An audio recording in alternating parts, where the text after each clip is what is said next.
The night Jack Mercer found a pregnant woman sleeping in his auto shop's storage room, he had no idea she would save everything he was about to lose. What began as reluctant charity during Lakeside's worst winter storm in decades would unravel into an extraordinary story of redemption and second chances. A down-on-his-luck single father, still grieving his wife's death and struggling to keep his business alive, crosses paths with a homeless woman carrying not just a child, but explosive secrets that could bring down the powerful man threatening their entire neighborhood. Maya Collins was once a respected financial analyst until she uncovered fraud that cost her career, her home, and nearly her life. Now, 6 months pregnant and desperate for shelter, she finds unexpected sanctuary with a man who has his own wounds to heal. As winter gives way to spring, these two broken souls begin to trust again, unaware that the mastermind behind Maya's downfall is closing in. When the truth emerges and Maya goes into premature labor, Jack must make a choice that will change all their lives forever. This is the remarkable story of how sometimes the greatest gifts come from those who seem to have nothing left to give. Before we jump back in, tell us where you're tuning in from, and if this story touches you, make sure you're subscribed, because tomorrow I've saved something extra special for you. Jack Mercer wiped the grease from his hands with a rag that had seen better days. Much like everything else in his life, the wind howled outside his small auto repair shop, rattling the windows as the winter storm intensified. At 42, the lines around his eyes had deepened, not just from age, but from 5 years of struggling as a single parent after losing his wife Sophia to cancer. Last one done, he muttered to himself, closing the hood of Mrs. Peterson's ancient Buick. Another repair job completed for half of what he should charge because Mrs. Peterson was a 70-year-old widow living on Social Security, and Jack couldn't bring himself to charge her full price. His kindness was putting him deeper in the red each month. He glanced at his watch, 9:30 p.m. Emma would be wondering where he was. At 15, his daughter was responsible enough to be home alone, but they had an agreement that he'd call if he was working past 8. He pulled out his phone and saw 3 missed calls from her. "Damn it," he cursed, quickly dialing her number. The phone rang twice before Emma's voice came through. "Dad, where are you? The storm's getting worse." "Sorry, Em, Mrs. Peterson's car. Took longer than expected. I'm closing up now." "Did you at least eat something?"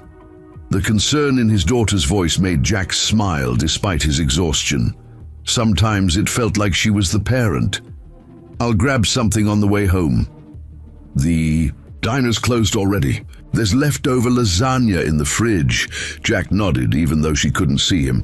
"I'll be home in 20 minutes, okay? Don't wait up." "As if. I have that biology test tomorrow, remember? I'm still studying." "That's my girl. Love you, Em." "Love. You too, Dad. Drive safe." Jack hung up and began shutting down for the night. The shop's financial records lay open on his cluttered desk, a mess of past due notices and dwindling bank statements. Next week's mortgage payment loomed, and Jack was still short by several $100s. He pushed the papers aside. Tomorrow's a problem. As he switched off the main lights, leaving only the security lamp illuminating the garage bay, a crash from the back storage room made him freeze. Grabbing a heavy wrench from his workbench, Jack moved cautiously toward the sound.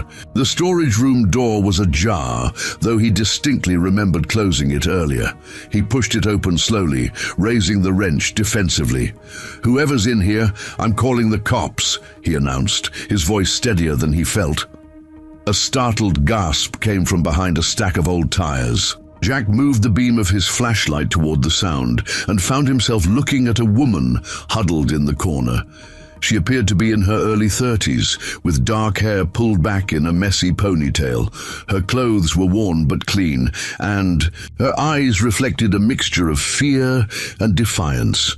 Most striking was her clearly pregnant belly, visible beneath her oversized coat. "Please," she said, her voice barely audible above the howling wind. "I'm not stealing anything. I just needed somewhere out of the storm." Jack lowered the wrench slightly but kept his distance. "How did you get in here?" "The window," she gestured, to a small window near the ceiling.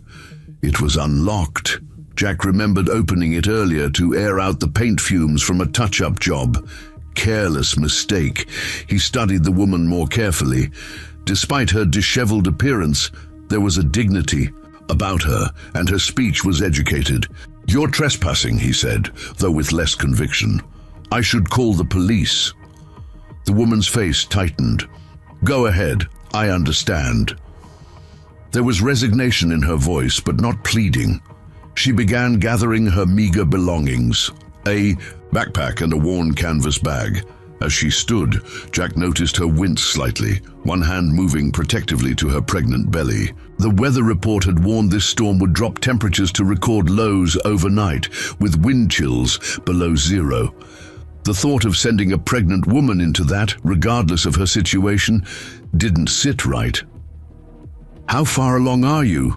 he asked, gesturing to her stomach. 6 months. A pause. "It's just me and the baby." Jack ran a hand through his graying hair, conflicted. The responsible thing would be to call the police, or at least a shelter. But shelters in Lakeside were overcrowded, even in good weather. And the police would just drop her at the hospital emergency room, where she'd likely be back on the street by morning. "You got a name?" he finally asked. Maya Collins. "I'm Jack Mercer. This is my shop." She nodded, clutching her bags closer. "I'll go. I didn't mean to cause trouble." Against his better judgment, Jack made a decision. "There's an apartment above my garage. It's basic, used to be for storage, but it has heat and a bathroom. You can stay there tonight until the storm passes." Maya's expression shifted from resignation to cautious surprise. "Why would you help me? You don't know anything about me." "I know you shouldn't be out in this weather, especially not in your condition." Jack shrugged, already second-guessing himself. "It's just for tonight." "I can pay," she said quickly, reaching into her pocket and pulling out a small roll of bills, clearly most, if not all, of what she had. "I don't take charity," Jack shook his head. "Keep your money. Consider it basic human decency." For the first time, Maya's guard seemed to lower slightly. "Thank you. I won't be any trouble." "My daughter's at home," Jack said firmly.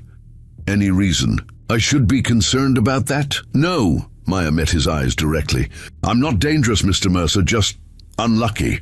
Something in her steady gaze convinced him she was telling the truth. Jack nodded toward the door. "My truck's outside. Can you make it through the snow?" "I've managed worse," she said simply. The drive to Jack's house was silent and tense. The storm had intensified, visibility reduced to mere feet ahead of the headlights. Jack sneaked glances at his passenger, wondering what series of events had led a pregnant woman to seek shelter in an auto shop storage room. Maya stared straight ahead, one hand resting protectively on her belly, the other clutching her bags. "My daughter doesn't need to know the details," Jack finally said as they turned onto his street. "I'll tell her you're an old friend who needed a place to stay." Maya nodded. "I understand. I won't complicate your life, Mr. Mercer." "Jack," he corrected automatically. "Mr. Mercer was my father." As they pulled into the driveway of his modest 2-story home, the front door opened and Emma appeared, wrapped in her favorite blue cardigan. Jack silently cursed. He'd hoped she'd be in her room studying. "That's Emma," he explained unnecessarily. "She's 15. "She looks like you," Maya observed quietly. Jack almost smiled. "Poor kid got my stubborn streak too." He parked and turned. "To Maya before getting out. Let me talk to her first." When Jack stepped out of the truck, Emma was already approaching, curiosity evident on her face. Her brown hair, so like her mother's, was pulled into a messy bun, and her glasses were sliding down her nose as usual. "Dad? Who's that?" she asked, peering past him to the shadowy figure in the passenger seat. Jack took a deep breath. Her name is Maya. She's an old acquaintance who needed a place to stay during the storm. She's going to use the garage apartment for a night or two. Emma's eyebrows rose. An old acquaintance you've never mentioned? Jack sometimes forgot how perceptive his daughter was. It's complicated, Em. She's fallen on hard times and she's pregnant. I couldn't leave her out in this weather. Emma's expression softened immediately. Before Jack could stop her, she moved toward the truck and opened the passenger door. "Hi, I'm Emma," she said warmly. "Come inside where it's warm. Have you eaten? We have plenty of lasagna." Maya seemed momentarily overwhelmed by the teenager's immediate kindness. "I'm Maya. Thank you, but I don't want to impose." "It's not imposing if we're offering," Emma said, with a firm nod that reminded Jack so much of Sophia. It hurt. She held out her hand to help Maya down from the truck. Jack watched, the interaction with mixed emotions. Emma's immediate compassion was both a source of pride and concern. Life had already taken so much from his daughter. He didn't want some stranger's problems to become another burden for her. Inside, Emma insisted on heating up food for Maya, chattering about school and the impending storm, while Jack brought in Maya's bags. The kitchen, with its outdated cabinets and worn countertops, was the heart of their home, the place where Jack and Emma had slowly rebuilt their lives after Sophia's death. "The garage apartment isn't much," Jack said as Maya ate the lasagna Emma had served. "It was supposed to be a rental unit to help with bills, but I never finished renovating it properly." "It's more than enough," Maya assured him. "I really appreciate this." Emma studied their guest with unabashed curiosity. "Where are you from originally?" Maya hesitated before answering. "Philadelphia most recently. I've moved around a lot." "How did you end up in Lakeside?" Emma pressed. Jack intervened. Maya's probably tired. Let's save the 20 questions for another time." Maya offered a grateful smile. "The apartment really is fine. I've been..." She paused, searching for words.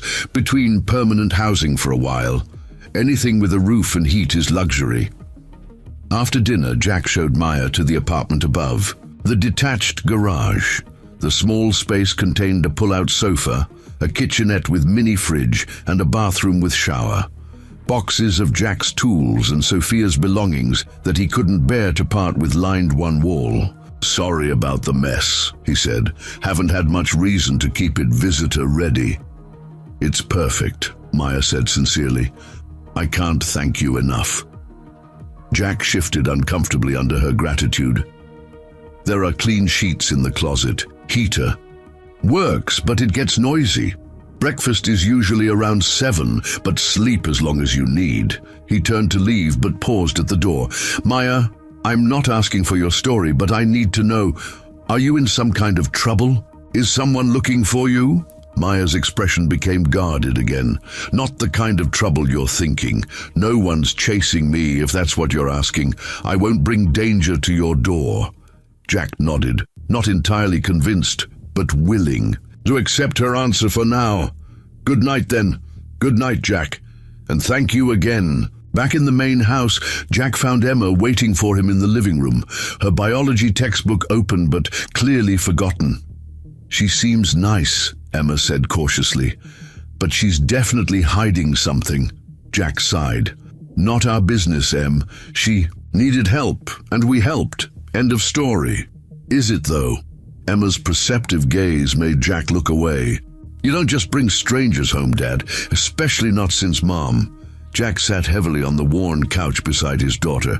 "It's just for a night or two, until the storm passes and she can figure out her next move. Don't get attached." Emma leaned her head against his shoulder. "You know what Mom would have done." Jack did know. Sophia would have done exactly what he did, only without the hesitation. His late wife had possessed an unwavering moral compass and boundless compassion, qualities she had passed on to their daughter. "Yeah," he admitted, "she would have helped without question." "Then we're doing the right thing," Emma said simply. Returning to her textbook, Jack wished he shared his daughter's certainty. As the wind rattled the windows and snow continued to fall, he couldn't shake the feeling that by opening his door to Maya Collins, he had set something in motion that he wouldn't be able to control. In the garage apartment, Maya Collins sat on the edge of the pull-out sofa, her hand resting on her swollen abdomen as she felt her baby kick. For the first time in months, she was warm, safe, and had a full stomach. The kindness of strangers was something she had stopped expecting long ago. She unzipped her bag and removed a worn manila envelope, carefully extracting several documents. Financial statements, emails, and meeting notes, evidence of corporate fraud at the highest levels, evidence that had cost her everything. The name Harmon Development Corporation was prominently displayed on several pages. "We'll be okay," she whispered to her unborn child. "Somehow, we'll find a way through this." Outside, the storm raged on, burying Lakeside beneath a blanket of white, while across town, in a luxury penthouse overlooking the frozen lake, Victor Harmon reviewed plans for his newest development project. A project that would require demolishing an entire neighborhood of small businesses, including a certain auto repair shop on Cedar Street. Telling and preparing this story took us a lot of time, so if you are enjoying it, subscribe to our channel. It means a lot to us. Now, back to the story. 3 days after the storm, Maya was still in Jack's garage apartment. The record-breaking blizzard had paralyzed Lakeside, with roads impassable, and businesses closed across town. Schools were cancelled for the week, leaving Emma free to spend entirely too much time, in Jack's opinion, getting to know their unexpected guest. Jack watched from the kitchen window as Emma helped Maya clear a path through the snow between the house and garage. Despite her pregnancy, Maya insisted on doing her share of work around the property, refusing to be treated as an invalid. Jack had to admit she carried herself with a quiet dignity that didn't fit his preconceptions about homeless people. "Looks like they're getting along," Daniel Parker observed, accepting the coffee Jack offered him. Daniel, Jack's oldest friend and part-time employee at the shop, had managed to make it through the snow to check on them. "Too well," Jack muttered. "Emma's getting attached." Daniel raised an eyebrow. "You're worried about Emma? Or yourself?" Jack shot him an irritated look. "Don't start. Maya's situation is temporary. As soon as the road's clear, she'll move on." "To where exactly?" Daniel asked. Not a lot of options for a pregnant woman with no money in Lakeside, especially in winter. Jack had been avoiding that particular question. "That's not my problem, isn't it? You made it your problem when you brought her home." The back door opened before Jack could respond, bringing a blast of cold air as Emma and Maya entered, their cheeks flushed from exertion and cold. "Dad, Maya helped me with that algebra problem I've been stuck on," Emma announced, shaking snow from her boots. "She's really good at math, like really good." Maya looked embarrassed by the praise. "It's nothing special. I just showed her a different approach." Emma rolled her eyes. "She's being modest. She explained it better than my teacher." Jack noticed Maya was wearing the same clothes as yesterday and the day before. Jeans, a flannel shirt, and a sweater that stretched across her pregnant belly. Her dark hair was pulled back in a simple ponytail, and without makeup, her face showed signs of exhaustion that she tried to hide. "This is my friend Daniel," Jack introduced, trying to divert attention from Emma's enthusiasm. "He works with me at the shop." Maya nodded politely. "Nice to meet you. Emma mentioned you have a daughter around her age, Susan," Daniel confirmed. 16 going on 30, according to her mother. He studied Maya with unconcealed curiosity. "Jack says you're from Philadelphia?"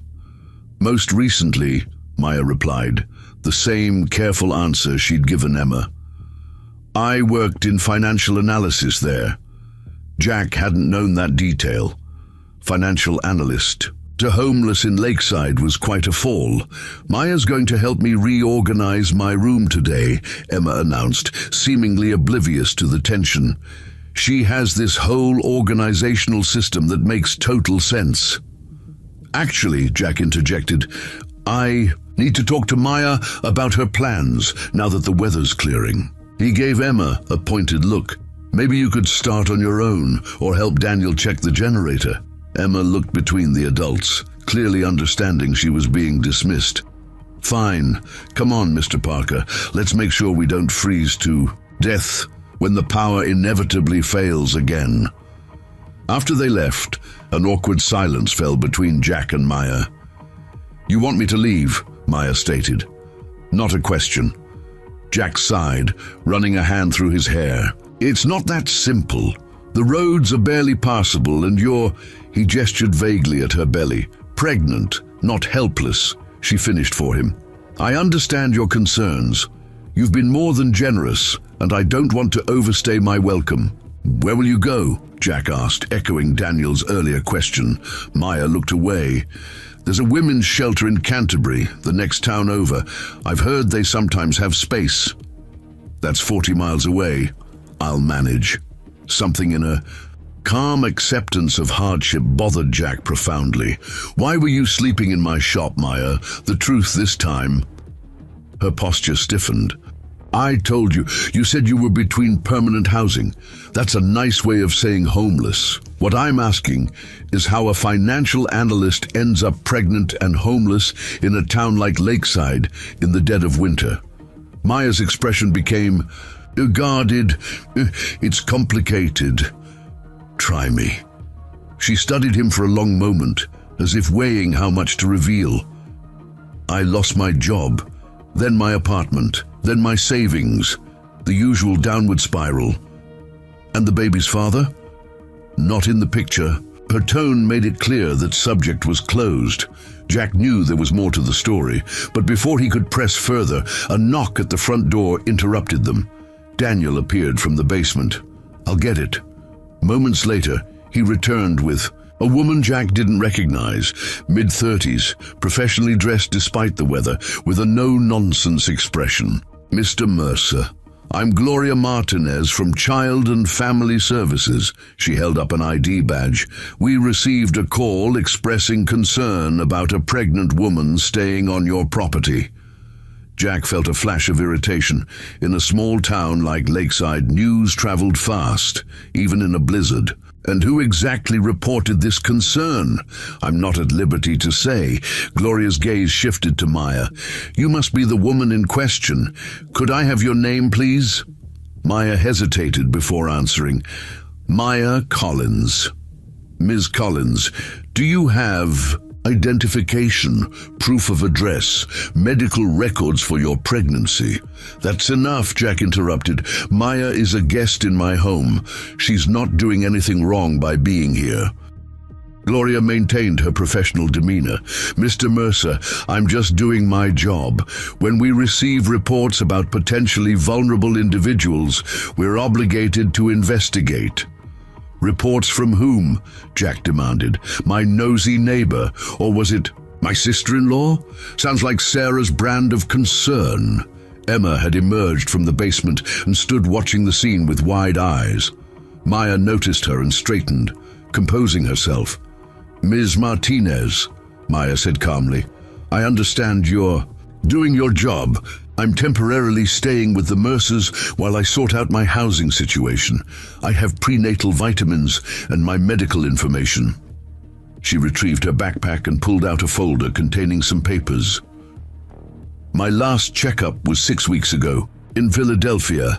Gloria reviewed the documents, her expression softening slightly. These seem in order.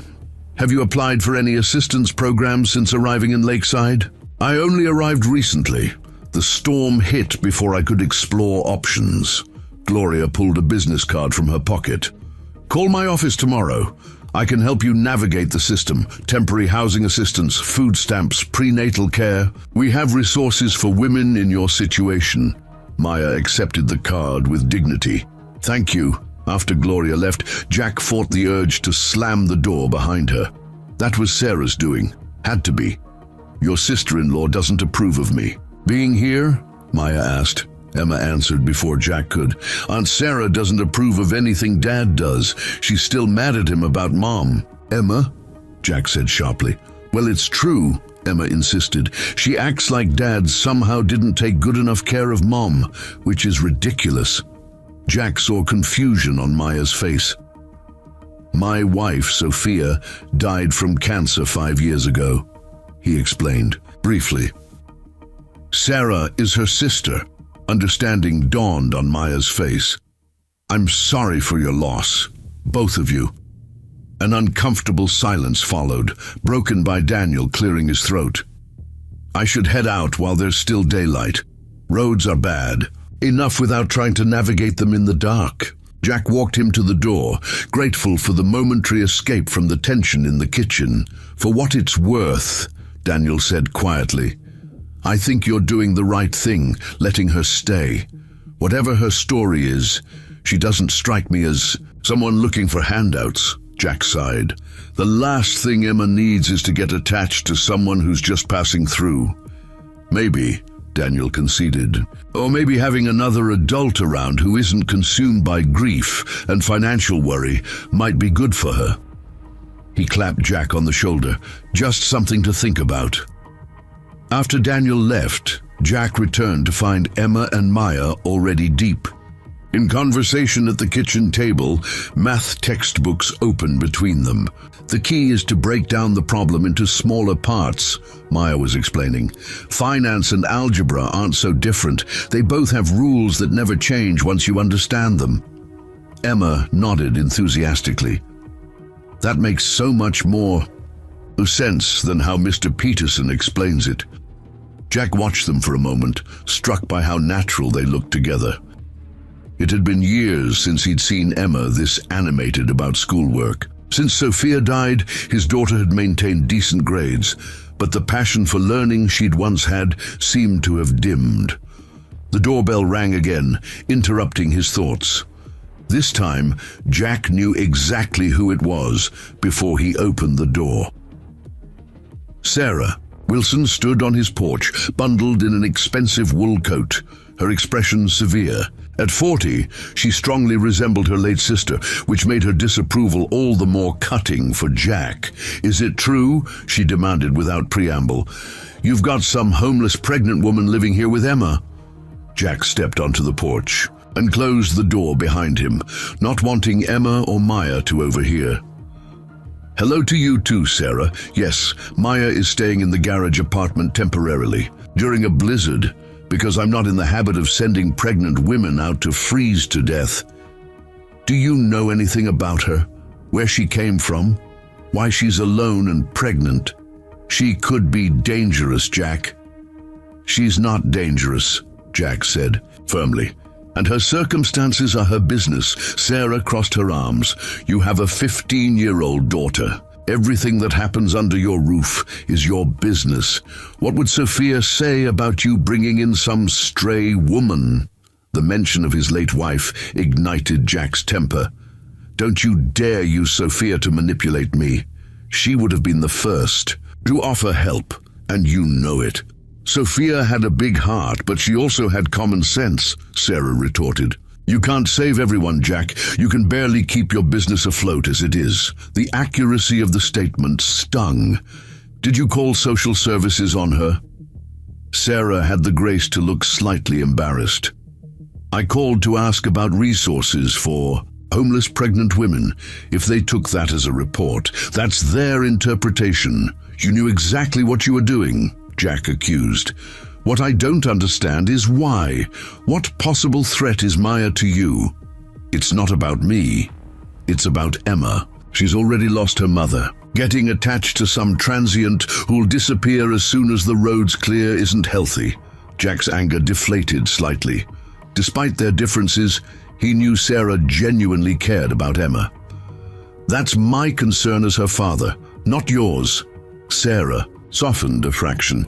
Thomas and I have plenty of room. Emma could stay with us until your guest moves on. Absolutely not. Jack's response was immediate. Emma stays with me, and for now Maya stays too, until she has somewhere safe to go. You always were stubborn, Sarah sighed.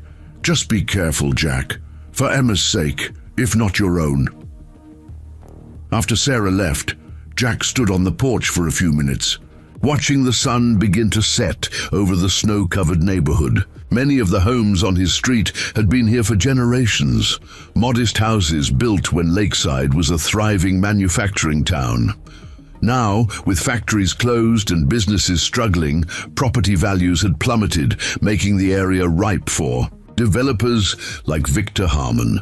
Just yesterday, Jack had received another offer from Harmon Development Corporation, higher than the last, but still not enough to justify giving up his shop and home. The letter had mentioned revitalization and economic opportunity, corporate speak for tearing down existing buildings and replacing them with whatever would generate the most profit.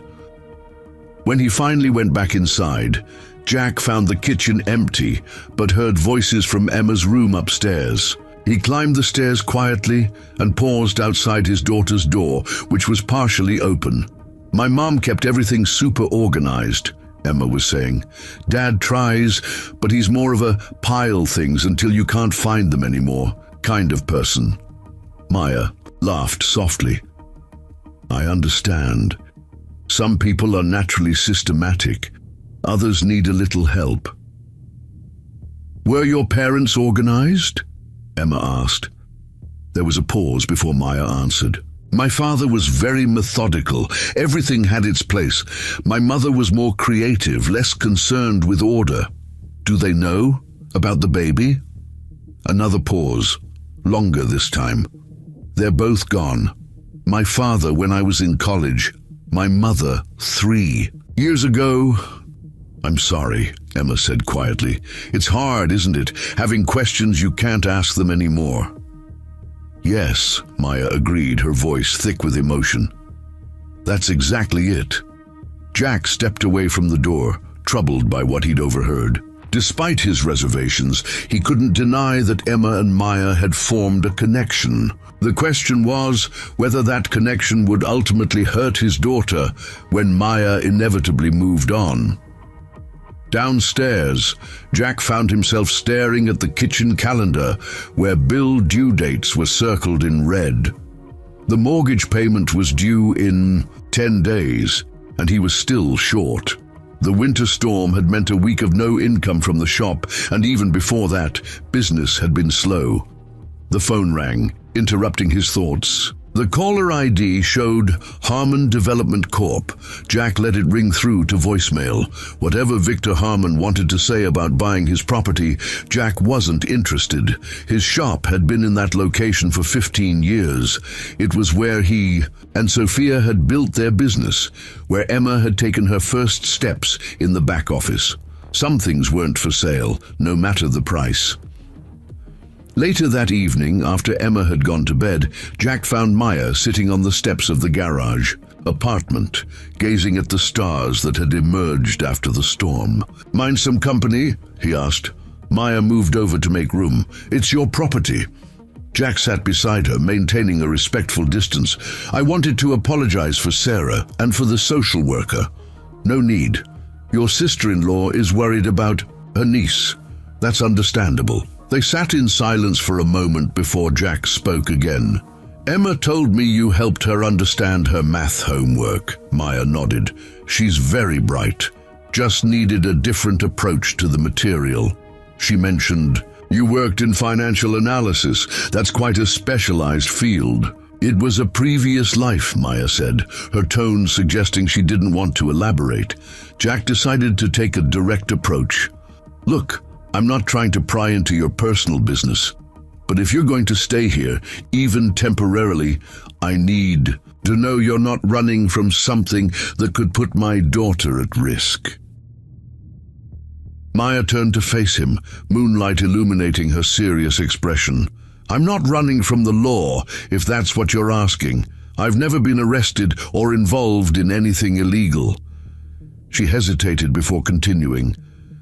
What I'm running from is professional retaliation. I discovered something I wasn't supposed to know, reported it through proper channels, and instead of being thanked, I was systematically discredited and fired. What kind of something? Financial fraud, the kind that ruins ordinary people's lives while making the perpetrators very rich. Her hand moved instinctively to her belly as the baby kicked. By the time I realized what was happening to me, my reputation was destroyed. No one would hire me, I couldn't make rent. Everything unraveled very quickly. Jack processed this information. And the pregnancy? A sad smile crossed Maya's face. An unexpected complication from a relationship that ended when my professional life imploded. He decided a disgraced, unemployed girlfriend wasn't part of his 5-year plan. Her matter-of-fact tone made the statement even more poignant. Jack found himself admiring her resilience. "What brought you to Lakeside specifically?" he asked. Maya looked away. "I was following a lead related to the fraud I uncovered. It led here. Then winter came, money ran out, and you know the rest." Jack had the distinct feeling she was still holding something back, but he didn't press. Everyone was entitled to their secrets. "The garage apartment is yours until you figure out your next step," he said finally. "But I need you to be straight with me if anything about your situation could affect Emma." "I understand," Maya agreed. "And thank you. Not just for the roof, but for treating me like a person. That's become surprisingly rare in my experience lately." As they sat in companionable silence, snow beginning to fall again in gentle flakes, Jack realized with some alarm that despite his best intentions, he was beginning to care what happened to Maya Collins. And that was a complication neither of them needed. 2 weeks after the storm, Maya remained at the Mercer home. The garage apartment had transformed from a makeshift shelter to something resembling a proper living space. Emma had helped Maya arrange furniture, adding small touches, a second-hand lamp, some books, and a colorful throw blanket that made the space feel less temporary. Jack's auto shop had reopened, but business remained slow. On this particular afternoon, he sat at his cluttered desk, staring at an unpaid parts invoice while trying to make sense of his accounts. The shop's financial situation had been precarious for months, but with Harmon Development Corporation aggressively buying properties throughout the neighborhood, Jack's stress had doubled. The bell over the door jingled, and Jack looked up to see Maya entering, carrying a paper bag. "Emma mentioned you forget to eat when you're working," she said, placing the bag on the edge of his desk. "Sandwich from the diner. Patty sends her regards." Jack raised an eyebrow. "You've met Patty Simmons?" "She offered me a few shifts clearing tables." Maya shrugged. "Not exactly financial analysis, but it helps me contribute something for the room and board." Jack opened the bag, the smell of Patty's famous roast beef sandwich making his stomach growl. He hadn't realized how hungry he was. "You didn't have to do that." "I know," Maya replied simply. "I wanted to." As Jack ate, Maya glanced around the office. Papers were stacked haphazardly, receipts spilled from folders, and the ancient computer displayed a spreadsheet that appeared to be missing considerable data. "Your financial system is..." Maya paused, searching for a diplomatic word. "A disaster," Jack finished for her. "I know. Sophia handled all the bookkeeping. After she died, I just never quite got the hang of it." Maya hesitated before speaking. "Again." "I could help with the bookkeeping." Jack looked up from his sandwich. "I can't pay you." "Consider it rent," Maya suggested. "For the apartment." Their eyes met, and Jack recognized her need to maintain dignity through reciprocity. She didn't want charity any more than he did. After a moment, he nodded toward the chaotic desk. "Knock yourself out." Maya slipped off her coat, revealing her growing belly beneath a second-hand sweater Gloria Martinez had found for her. At nearly 7 months pregnant, she moved more deliberately now, but her mind remained sharp. For the next 2 hours, Jack worked on Mrs. Peterson's car while Maya tackled his financial records. Occasionally, he glanced through the office window to see her completely absorbed in the task, fingers flying over the keyboard, brow furrowed in concentration. When he finally came in to check her progress, Maya looked up with an expression that mingled concern and determination. "Your business is in trouble," she stated bluntly. Jack wiped his hands on a shop rag. "Tell me something I don't know." "You're undercharging by at least 30% compared to market rates. You're not tracking parts inventory efficiently, which means you're losing money on restocking. And you haven't billed 3 customers from last month." Jack stared at her. "How could you possibly know all that in 2 hours?" "It's what I do," Maya replied simply. "Or what I used to do. Financial analysis isn't just about big corporations. The same principles apply to small businesses." Jack pulled up a chair across from her. "So what's the verdict, Ms. Financial Analyst? Is my shop terminal?" "Actually, no." Maya turned the computer screen toward him. "Your core business is sound. You have loyal customers, repeat business, and your mechanical work is priced fairly. The problem is inefficiency in your operations and record keeping." She showed him a spreadsheet she'd created that outlined his actual costs versus charges for recent repairs. The disparity was larger than Jack had realized. "You're essentially working for free on some of these jobs," Maya explained. "I understand, wanting to help people like Mrs. Peterson, but you can't stay in business as a charity." Jack ran a hand through his hair, uncomfortable with the accuracy of her assessment. "Some of these folks have been coming to me for years. They can't afford higher rates." "Then formalize a sliding scale," Maya suggested. "Standard rates for those who can pay, documented discounts for those who can't. That way, you're making conscious business decisions instead of just bleeding money."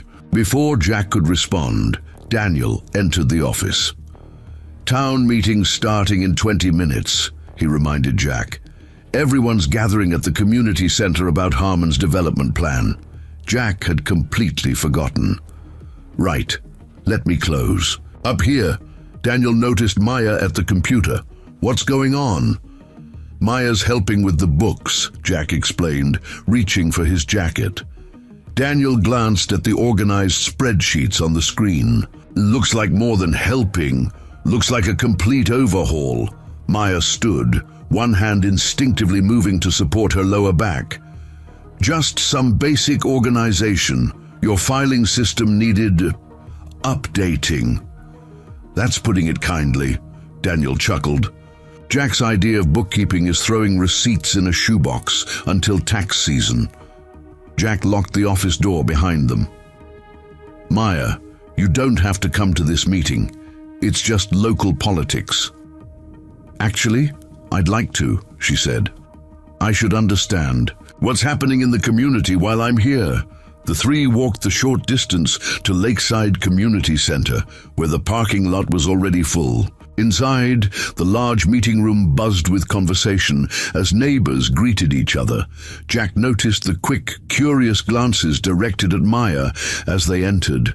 Small-town gossip traveled fast. Maggie Foster, a silver-haired woman in her 70s, who lived 2 doors down from Jack, approached them immediately. "Jack Mercer, shame on you for keeping this young lady all to yourself," she scolded good-naturedly, extending a hand to Maya. "I'm Maggie. My husband Nathan and I have been trying to meet you since we heard Jack had company." Maya shook her hand. "Maya Collins, it's nice to meet you." "You sit with us," Maggie insisted, leading them to where her husband had saved seats. "Nathan's hard of hearing, so we always get close to the front." As they settled in, Jack noticed Sarah and her husband Thomas across the room. Sarah's disapproving glance was unmistakable. Jack deliberately turned away, focusing instead on Mayor Linda Harrison taking the podium. "Thank you all for coming on such short notice," the mayor began. "As you know, Harmon Development Corporation has submitted a comprehensive proposal for what they're calling the Lakeside Renewal Project. Tonight, Mr. Victor Harmon will present this plan, and then we'll open the floor for community questions." A well-dressed man in his late 50s approached the podium with the confidence of someone accustomed to commanding rooms. Victor Harmon had the polished appearance of old money. Silver hair, perfectly styled, expensive suit, and a smile that didn't quite reach his eyes. "Good evening, friends," he began smoothly. "I'm grateful for the opportunity to share our vision for Lakeside's future." Jack felt Maya tense beside him. When he glanced over, her face had gone pale, her eyes fixed on Harmon with an expression of recognition and what appeared to be fear. "Are you okay?" he whispered. Maya nodded rigidly, not taking her eyes off the developer. Harmon launched into his presentation, complete with architectural renderings and economic projections. The plan called for demolishing much of the older commercial district, including Jack's auto shop, to build a modern mixed-use development with upscale retail, luxury condominiums, and office space. This project will bring jobs, tax revenue, and renewed vitality to Lakeside, Harmon concluded. "We're offering fair market value for all properties in the development zone, plus relocation assistance." The room erupted into a mixture of questions and objections. Jack listened as his neighbors voiced concerns about being priced out of their own town, losing historic buildings, and the fate of existing small businesses. Councilman Walter Briggs, a longtime ally of development interests, attempted to calm the crowd. "Now, folks, change is inevitable. Let's not dismiss this opportunity before considering the benefits." Maggie Foster stood up, her small frame vibrating with indignation. "My family has owned our home for 3 generations. You're talking about bulldozing not just buildings, but our community's history." Other residents voiced similar concerns. Jack found himself nodding in agreement but remained silent. Fighting City Hall had never been his style. He preferred keeping his head down and handling his own problems. Maya, however, was studying the financial projections displayed on the screen with intense focus. When the mayor called for final questions, she surprised Jack by raising her hand. "Yes, the young lady in the back," Mayor Harrison acknowledged. Maya stood, her pregnant belly visible beneath her sweater. "Your economic impact analysis claims this development will create 300 permanent jobs, but the square footage allocations in your proposal could realistically support only half that number at standard industry ratios. Could you explain the discrepancy?" The room fell silent. Victor Harmon peered into the audience, his confident expression faltering slightly when his eyes landed on Maya. For a moment, something like recognition flickered across his face. "The job projections include indirect employment created by economic multiplier effects," he replied smoothly. "Standard practice in development proposals. But your multiplier assumes a circulation of capital within the local economy," Maya pressed. "If the retail spaces are filled primarily with national chains, as your tenant prospectus suggests, profit outflow would significantly reduce that multiplier." Murmurs spread through the room. Harmon's smile tightened. "I'm afraid the young lady is working with incomplete information. A full economic analysis is available for review at City Hall during business hours." "I'd be very interested in reviewing it," Maya replied evenly. As the meeting adjourned, Jack noticed Victor Harmon watching them, his expression calculating. The developer whispered something to Councilman Briggs, who nodded and made his way toward them. "Jack Mercer," Briggs greeted with forced joviality. "Victor would like a word with you about your property and your friend." He glanced at Maya's pregnant belly with poorly disguised judgment. "Not interested," Jack replied curtly. "My property isn't for sale." "Everything's for sale at the right price," Briggs countered. "Don't be hasty. Victor can be very generous to those who cooperate with progress." "And those who don't?" Maya asked quietly. Briggs' smile didn't reach his eyes. "Let's just say it's better to be on the right side of history. Things happen to businesses that resist unexpected inspections, permit issues. It would be a shame if your shop faced difficulties." Jack felt anger rising in his chest. "Is that a threat, Walter?" "Just friendly advice," Briggs replied, backing away. "Think about it, Jack, for your daughter's sake, if nothing else." As they left the community center, Maya remained unusually quiet. The evening air had turned cold, and Jack noticed her shivering despite her coat. "Want to tell me what happened in there?" he finally asked. "You looked like you'd seen a ghost when Harmon started speaking." Maya glanced around to ensure no one was within earshot.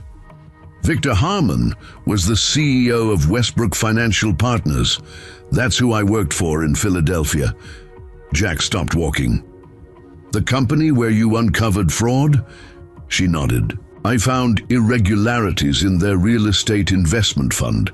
Millions diverted from investor accounts into shell companies. When I reported it to the board, Harmon led the effort to discredit me. Claimed I had fabricated evidence after being denied a promotion. And now he's here," Jack said, the implications dawning on him, "in Lakeside." "I followed the money trail," Maya explained. "The diverted funds were being channeled into development projects in small towns like Lakeside, places with depressed property values and cash-strapped local governments." "Does he know you're here?" "He didn't before tonight," Maya said grimly, "but he recognized me at the meeting. That's why he sent Briggs over." They resumed walking, Jack processing this new information. "We should report this to the authorities." "I tried that in Philadelphia," Maya replied. "Harmon has connections in the financial regulation sector, political allies. My evidence was dismissed before any real investigation began."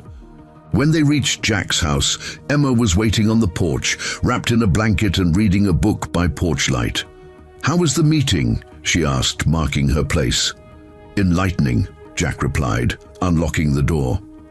"Harmon wants to tear down half the town and replace it with luxury condos." "Including our house?" Emma asked, alarmed. "Including everything on this street, especially the commercial properties like the shop." Once inside, Emma helped Maya with her coat, noticing her. "Palla, are you okay? You look tired." "Just a long day," Maya assured her, though Jack noticed she placed one hand protectively over her belly. "I'm making tea," Emma announced. "You both look like you need it." When Emma disappeared into the kitchen, Jack turned to Maya. "If Harmon is as dangerous as you say, maybe you should leave Lakeside. For your own safety." "And go where?" Maya asked simply. "Besides, running won't solve anything. The fraud Harmon committed affected thousands of people, many of them retirees who lost their life savings. Someone needs to hold him accountable." Jack ran a hand through his hair, frustrated. "And that someone has to be you, a pregnant woman with no home, no job, and no support system." "I have the evidence," Maya replied firmly. "Or at least I know where to find it. I just need more time." Jack was about to respond when Emma returned with 3 mugs of tea. The conversation shifted to lighter topics, but throughout the evening, Jack caught Maya wincing occasionally, one hand pressed against her lower back. Later, after Emma had gone to bed, Jack found Maya still awake in the garage apartment, seated at the small table with papers spread before her. "Working late?" he asked from the doorway. "Just organizing some thoughts," she replied, gathering the papers. "Financial habits die hard." Jack entered and sat across from her. "I saw you in pain earlier. Is everything okay with the baby?" Maya hesitated before answering. "Just Braxton Hicks contractions. Normal at this stage." "Have you seen a doctor since you came to Lakeside?" "Gloria arranged an appointment at the community clinic next week." Jack nodded, relieved. "Good." After a moment he added, "That was impressive today, by the way. The way you challenged Harmon's numbers. I've never seen anyone make him uncomfortable before." A small smile touched Maya's lips. "Numbers don't lie, even when people do. It's why I became a financial analyst. There's clarity in mathematics that you don't find in most aspects of life." "Is that how you ended up uncovering the fraud? Through the numbers?" Maya nodded. "Discrepancies in investment returns. Funds that should have been in client accounts but weren't. Once I started looking, the pattern was clear. And no one else noticed? Some probably did, Maya said quietly, but Westbrook paid extremely well. People convinced themselves not to see what was right in front of them. Jack thought about this, but you couldn't look away. My father lost everything in a similar investment scam when I was in college, Maya explained. It destroyed him. He died believing he'd failed our family by trusting the wrong people. Her hand moved unconsciously to her belly. I couldn't be part of inflicting that kind of pain on others. Jack studied her with new respect. Even when it cost you everything. Some prices have to be paid, she said simply, no matter how high. They sat in comfortable silence for a moment before Jack spoke again. About the shop's financial records, were you serious about helping organize them? Of course. I can't pay you much. Maybe a small percentage of whatever additional revenue your system generates. Maya smiled. That sounds like a fair business arrangement. She extended her hand, and Jack shook it, feeling the warmth of her fingers against his palm. Tomorrow. Then, he said, standing to leave, we'll see if your financial wizardry can save my shop from both my accounting skills and Victor Harmon.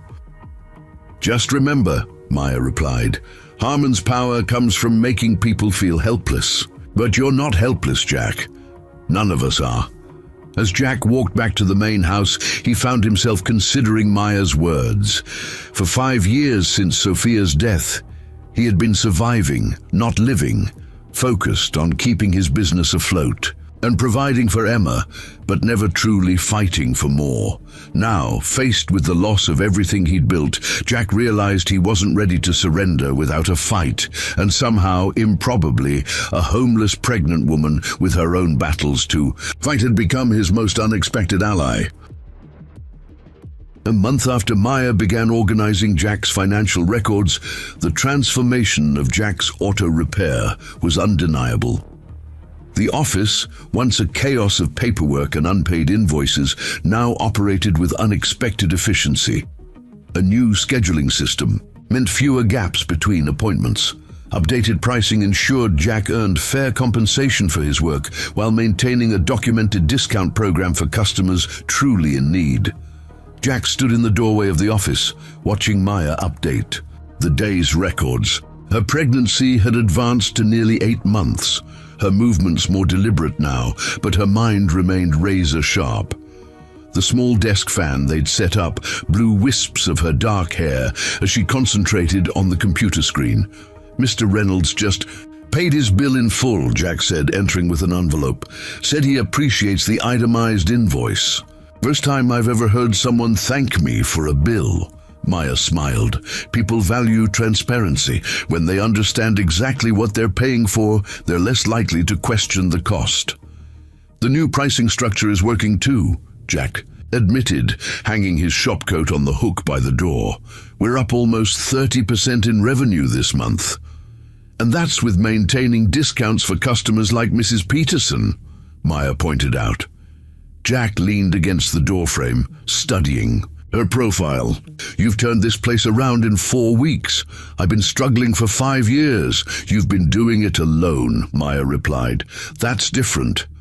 Before Jack could respond, the office phone rang. Maya answered with her newly adopted professional. Greeting, Jack's Auto Repair, how can we help you? Jack watched her expression shift from professional to concerned. Yes, she's here. One moment. She held out the phone. It's Emma's school. Principal Hayes wants to speak with you. Jack took the phone, his stomach tightening. This is Jack Mercer. Mr. Mercer, Principal Hayes here. There's been an incident involving Emma. She's okay, she added quickly, but there was an altercation with another student. We need you to come pick her up. 20 minutes later, Jack and Maya entered Lakeside High School's front office to find Emma seated on a bench, arms crossed defensively, her expression a mixture of anger and embarrassment. What happened? Jack asked immediately. Before Emma, could answer, Principal Hayes emerged from her office. "Mr. Mercer, thank you for coming so quickly." Her gaze shifted to Maya with barely concealed curiosity. Small towns and their gossip circuits had ensured that everyone knew about Jack's a house guest. "This is Maya Collins," Jack introduced briefly. "She works with me at the shop." Principal Hayes nodded politely before turning back to Jack. Emma was involved in a physical confrontation with another student, Allison Cooper. According to witnesses, Allison made some inappropriate comments, and Emma responded by pushing her. Jack looked at his daughter in surprise. Emma had never been physically aggressive with anyone. "That's not exactly how it happened," Emma muttered, staring at the floor. "Why don't we discuss this in my office?" Principal Hayes suggested. Jack touched Emma's shoulder. "Wait here with Maya for a minute, okay?" Once in Principal Hayes' office, Jack learned that Allison had apparently made crude remarks about Maya's presence in the Mercer household, implying something inappropriate between Jack and the pregnant homeless woman. Emma had defended her father's honor and Maya's, resulting in the confrontation. "Normally, physical aggression means automatic suspension," Principal Hayes explained. "But given the provocation and Emma's otherwise perfect record, I'm assigning detention for the remainder of the week instead." "That seems fair," Jack agreed, though inwardly he was troubled by the realization that his decision to help Maya was now affecting Emma at school. When they returned home, Emma retreated to her room immediately, ignoring Jack's attempts to discuss what had happened. Maya noticed his frustration. "Let me try," she suggested gently. Jack hesitated before nodding. "Maybe she'll talk to you." Maya knocked softly on Emma's door before entering. She found the teenager lying on her bed, staring at the ceiling. Eyes red-rimmed from crying. "Your dad's worried about you," Maya said, sitting carefully on the edge of the bed. Emma shrugged. "I'm fine."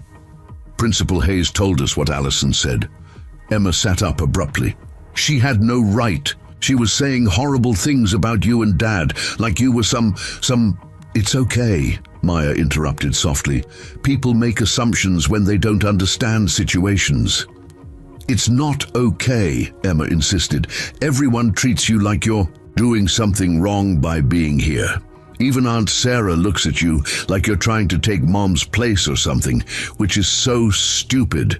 Maya chose her next words carefully. "Sometimes people are uncomfortable with situations that don't fit neatly into their understanding of how things should be. A pregnant woman staying with a single father doesn't match their expectations. So what?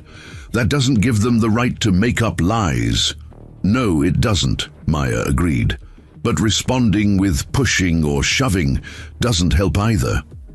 Emma's shoulders slumped. "I know. I just got so mad. Allison said Dad was..." She trailed off, her face flushing. "You don't need to repeat it," Maya assured her.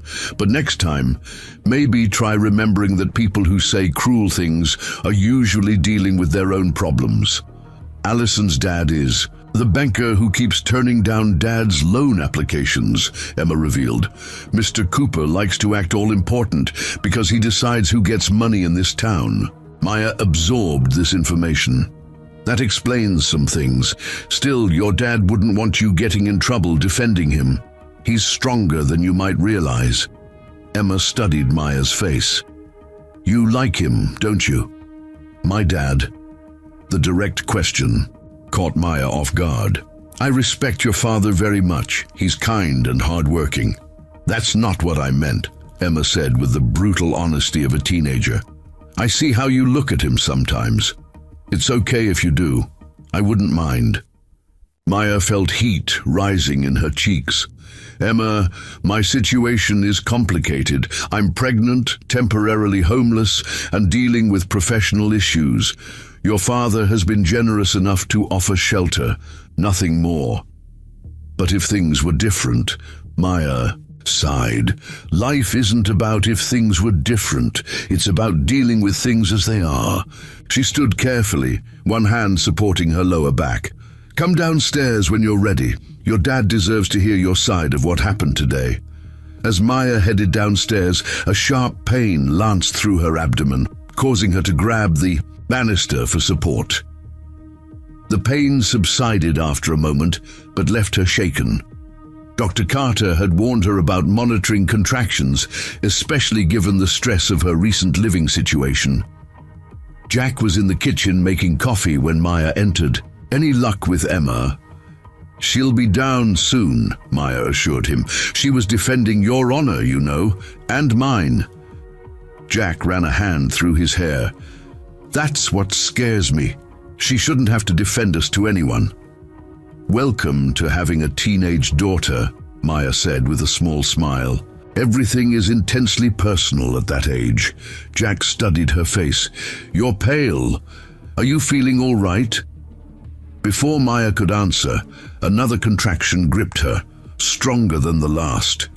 She inhaled sharply, gripping the counter for support. "Maya?" Jack was instantly beside her, concern evident in his voice. "Probably just Braxton Hicks," she managed after the pain subsided. "I've been having them on and off." "How far apart?" "I haven't been timing them," Maya admitted. "They're usually random." Jack frowned. "Maybe we should call Dr. Carter." "Better safe than sorry." "I have an appointment tomorrow," Maya protested. "I'm sure it's nothing." Jack was about to insist when Emma appeared in the kitchen doorway. The discussion about Maya's contractions was temporarily set aside as they addressed the school incident. Later that evening, Maya sat at the small table in the garage apartment, reviewing her notes on Harmon Development Corporation's activities in Lakeside. She had been quietly gathering information, using her financial background to trace connections between Harmon's previous fraudulent activities and his current development plans. A knock at the door interrupted her concentration. She quickly gathered the papers before calling, "Come in." Jack entered, carrying a small space heater. "Temperature's dropping tonight. Thought you might need this." "Thank you," Maya said, making room for it near the bed. "The apartment stays surprisingly warm, but the floor gets cold." Jack plugged in the heater, then nodded toward the papers Maya had hastily stacked. "Working on something?" Maya hesitated before answering. "Just organizing some information about Harmon. The more I learn about his operations here in Lakeside, the more similarities I see to what happened at Westbrook Financial. Anything concrete? Not yet, but I found some interesting connections between Councilman Briggs and Harmon's previous developments in other towns. Properties changing hands just before major announcements, unusual zoning variances." Jack sat across from her. "You're really serious about exposing him, aren't you?" "He stole millions from people who trusted him with their life savings," Maya said quietly, "including retirement funds for people not so different from your customers, people like Mrs. Peterson, who can't afford to lose anything." Jack considered. "This, and where do I fit into your investigation? Is that why you've been helping with my business, to have a base of operations in Lakeside?" The question clearly hurt Maya. "No. I've been helping because you helped me when I had nowhere else to go. Because Emma reminds me that there's still innocence and kindness in the world. Because you're a good man trying to do right by your daughter and your customers." Her sincerity was unmistakable. Jack felt ashamed for doubting her motives. "Sorry, that wasn't fair." "It was a reasonable question," Maya conceded. "In your position, I might wonder the same thing." Another contraction seized her then, more intense than earlier ones. She couldn't hide her grimace of pain. "That's it," Jack said firmly. "I'm calling Dr. Carter." This time, Maya didn't protest. An hour later, they sat in an examination room at Lakeside Memorial Hospital. Dr. Elise Carter, a compassionate woman in her late 30s, checked Maya's vitals while reviewing her medical history. "Blood pressure's elevated," Dr. Carter noted with concern. "How long have you been experiencing these contractions?" "On and off for a few days," Maya admitted. But they were irregular. I didn't think it was serious. And the headaches you mentioned? Visual disturbances? Sometimes I thought it was just stress. Dr. Carter's expression grew more concerned. Maya, I'm seeing some warning signs of preeclampsia. It's a condition that can develop during pregnancy, especially in women under significant stress. Jack, who had been waiting quietly in the corner, straightened. Is it dangerous? It can be if not monitored carefully, Dr. Carter explained, for both mother and baby. She turned back to Maya. I'd like to keep you overnight for observation. If your blood pressure stabilizes and the contractions stop, you can go home tomorrow with strict instructions for bed rest. I can't afford an overnight stay, Maya protested quietly.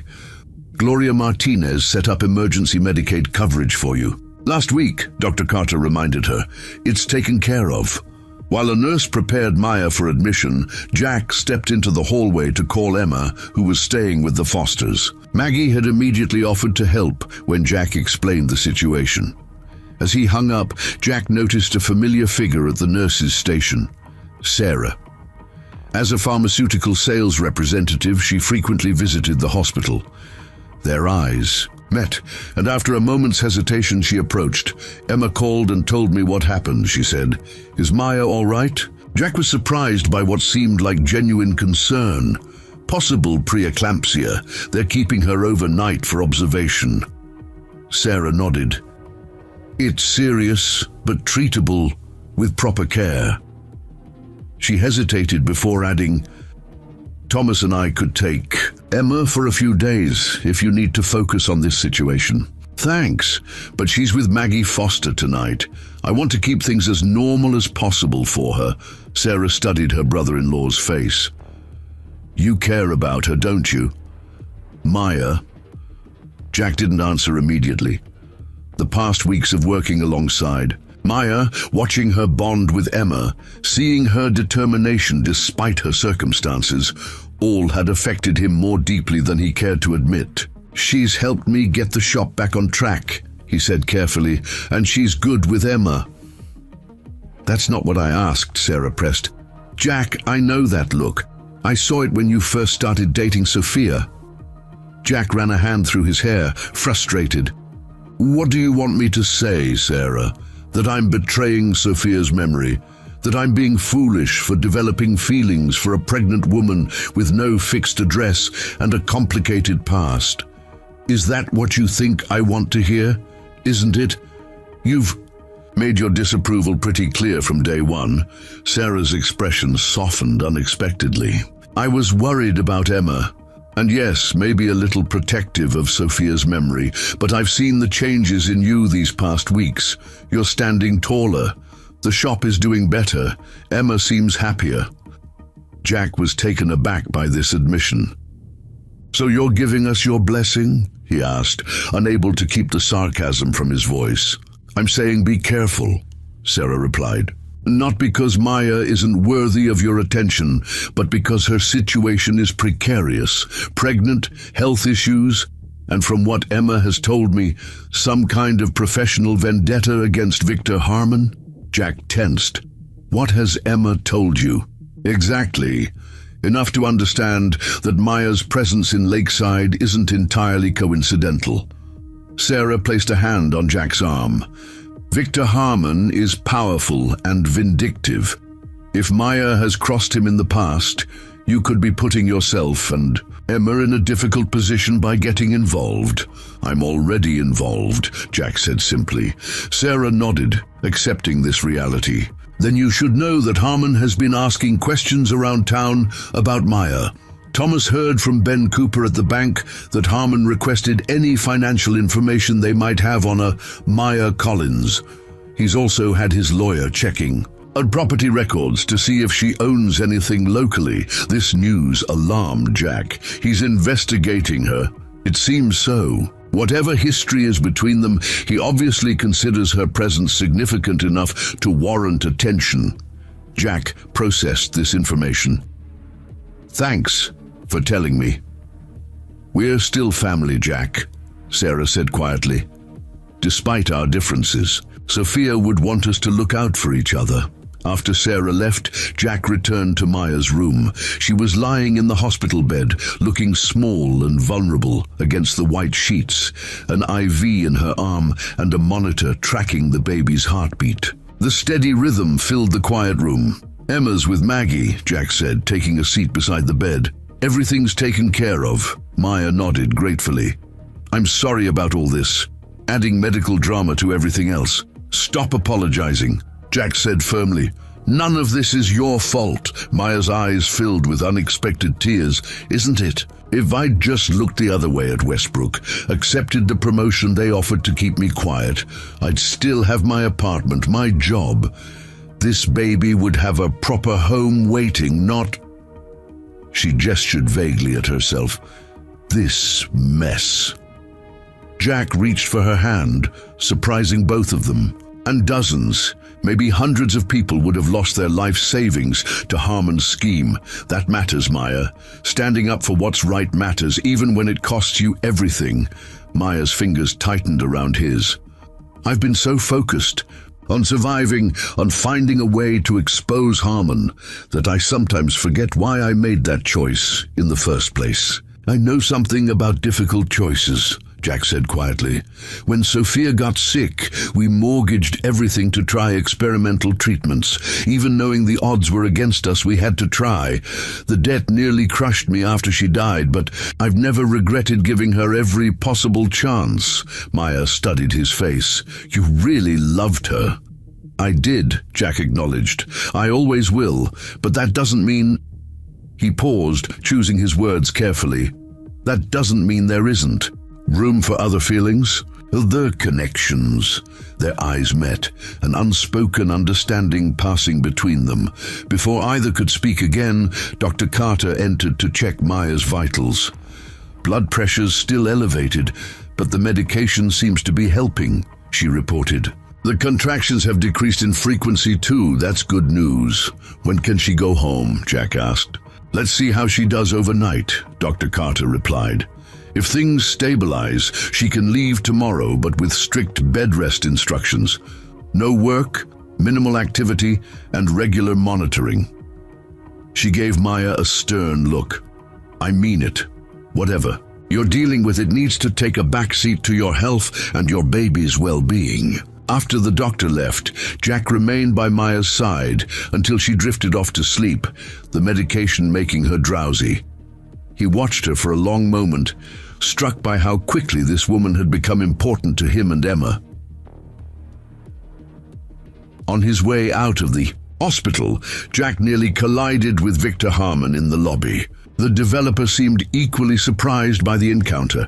"Mercer," Harmon acknowledged coolly. "Visiting hours are rather late, aren't they?"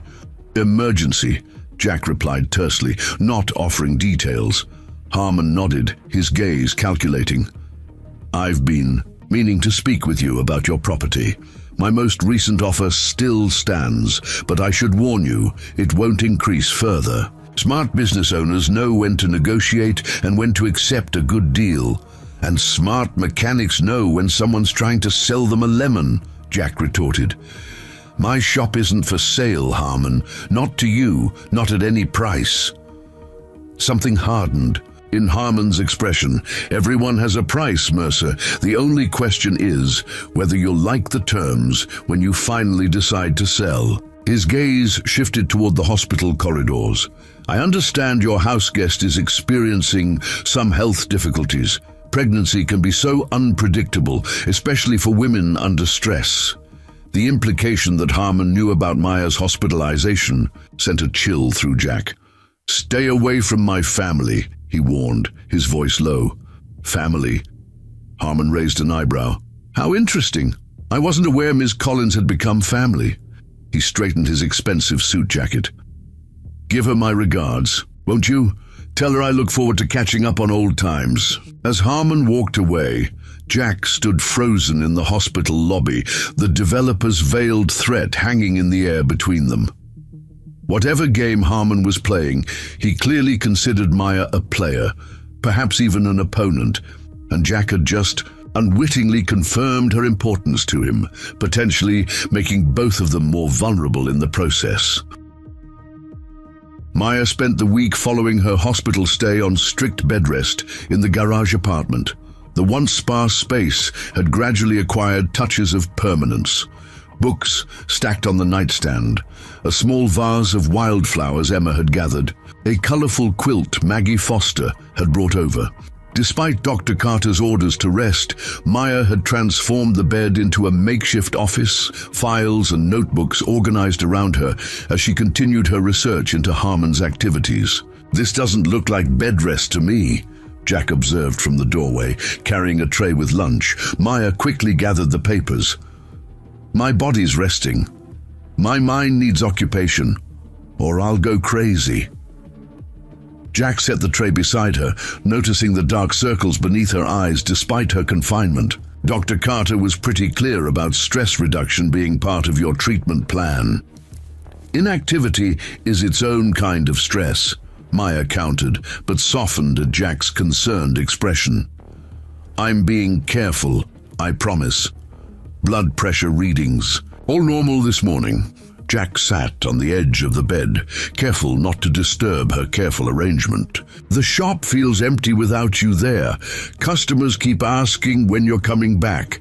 You miss my bookkeeping skills," Maya teased. "Among other things," Jack admitted. His eyes met hers briefly before he looked away. "Emma's making dinner. Tonight, she found some vegetarian lasagna recipe she wants to try. She doesn't have to go to any trouble for me." "Try telling her that," Jack chuckled. "She's determined to prove vegetarian food can be delicious." Their easy conversation was interrupted by Jack's phone ringing. He checked the caller ID and frowned. "It's Daniel. I should take this." Maya noticed his expression shift as he listened to the call, tension settling across his shoulders. "When?" Jack demanded. "Based on what complaint?" He listened again, his frown deepening. "I'll be right there. What's happened?" Maya asked as he ended the call. "Health inspector showed up at the shop, claiming they received an anonymous complaint about improper chemical disposal." Jack's voice was tight with controlled anger. "Interesting timing, considering I just rejected Harmon's final offer yesterday." Maya's expression darkened. "This is how it starts. When I reported the fraud at Westbrook, suddenly my apartment building had multiple code violations requiring immediate repair. My car was repeatedly ticketed and eventually towed for minor infractions.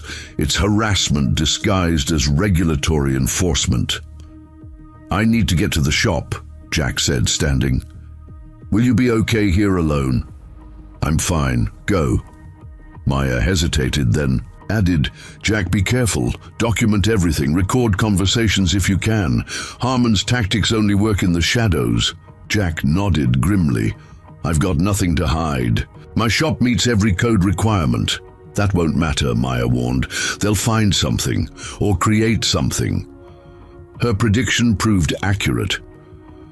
When Jack arrived at the shop, he found Daniel trying to reason with a stern-faced inspector who was meticulously documenting alleged violations.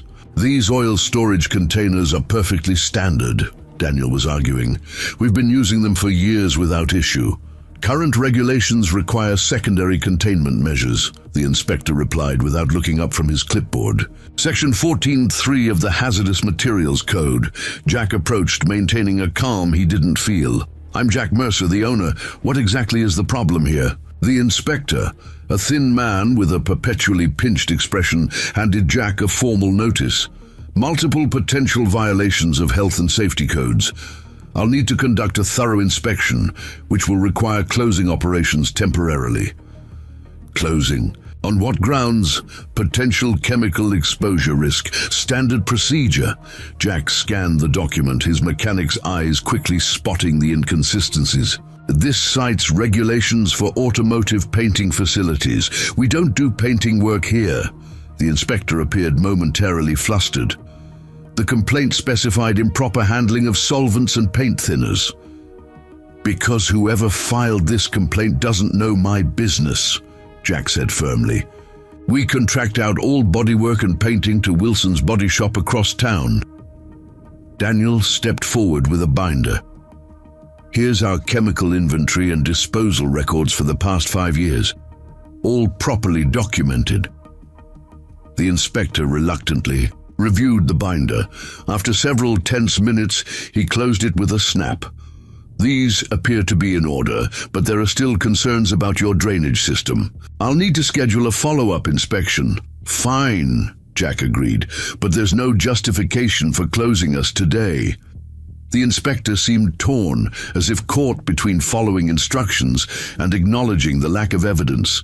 I suppose a formal warning will suffice for now, but I'll be back within the week. After the inspector left, Jack slammed his hand against the workbench in frustration.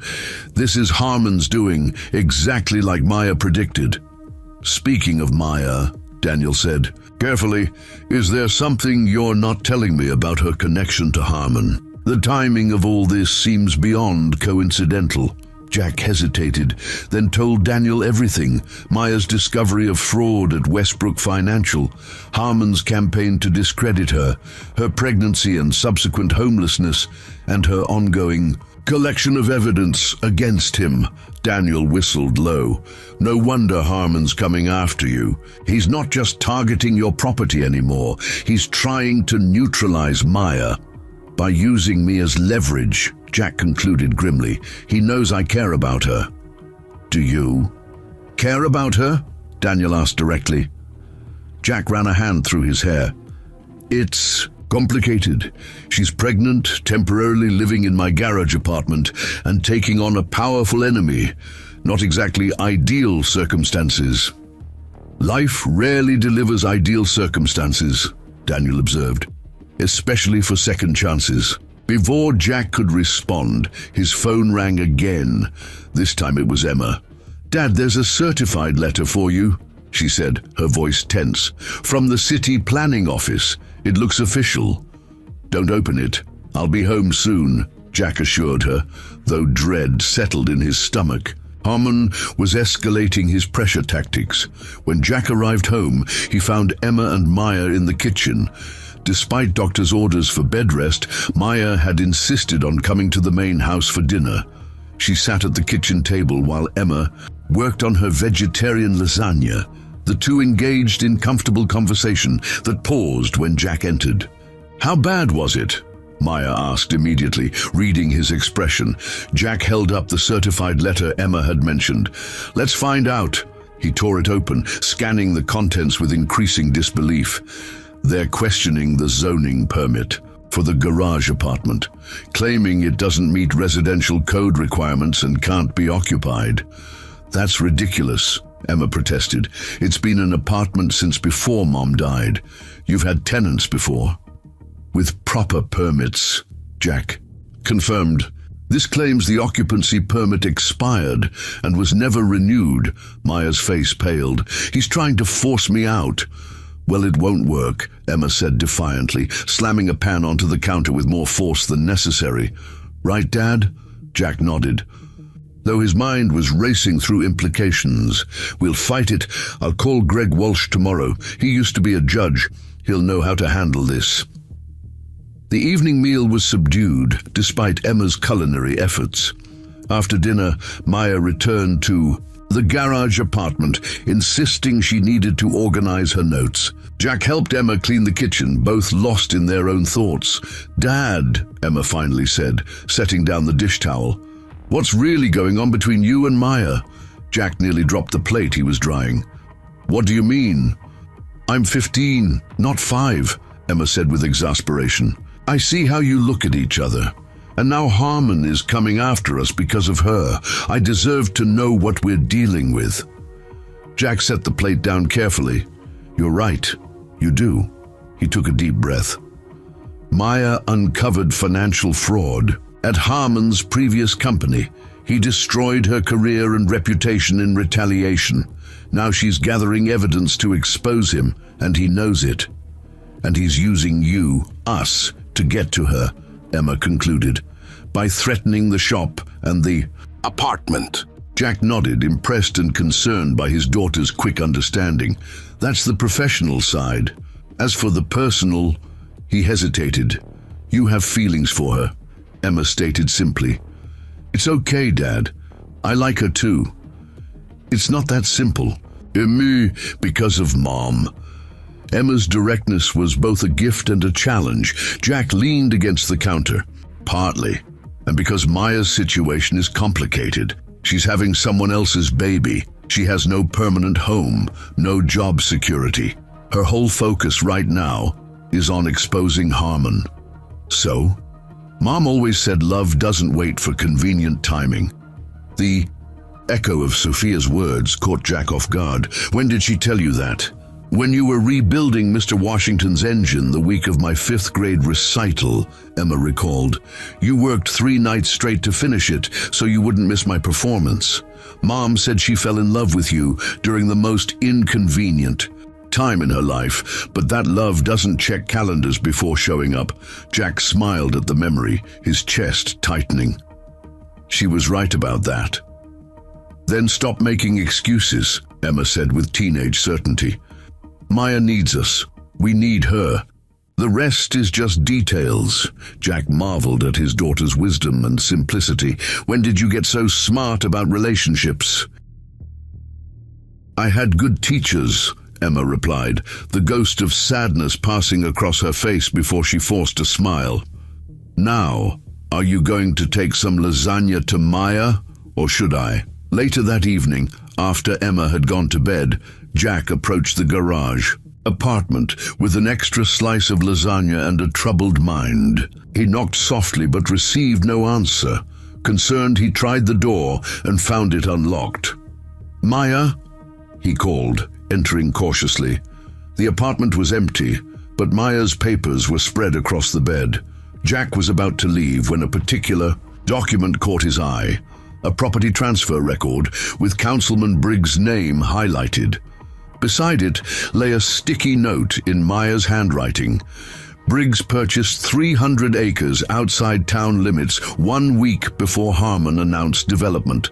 $50,000 below market value. Jack hesitated, knowing he shouldn't snoop through Maya's research, but his concern drove him to look closer. What he found stunned him. A meticulously documented trail connecting Harmon, Briggs, and several other local officials to a pattern of suspicious property transactions, zoning changes, and financial transfers. A notebook contained a timeline of Harmon's activities in 3 other small towns before Lakeside. In each case, the pattern was identical. Acquire properties at depressed values, secure zoning changes through questionable means, develop high-end projects that pushed out existing residents, then sell to corporate investors at massive profits. But most alarming was an envelope containing printed emails between Harmon and someone at Lakeside Memorial Hospital. Jack's blood ran cold as he read an exchange that mentioned Maya specifically, requesting notification if she sought medical treatment. Finding what you're looking for? Jack turned to find Maya in the doorway, her expression unreadable. Where were you? The doctor said, bed rest. He deflected, guilt mixing with concern. Just walking to clear my head, Maya replied, entering slowly. I see you've been reviewing my research. I came to bring you dinner and got concerned when you weren't here, Jack explained.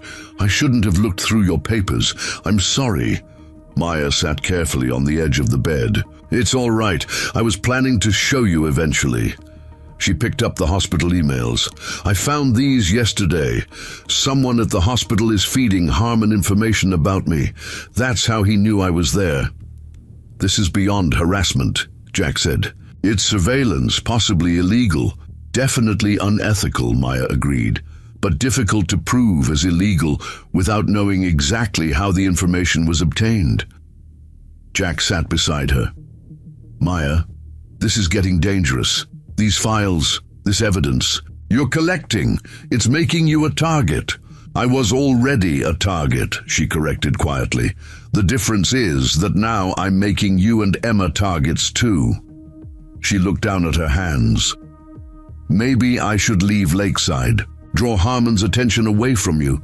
And go where?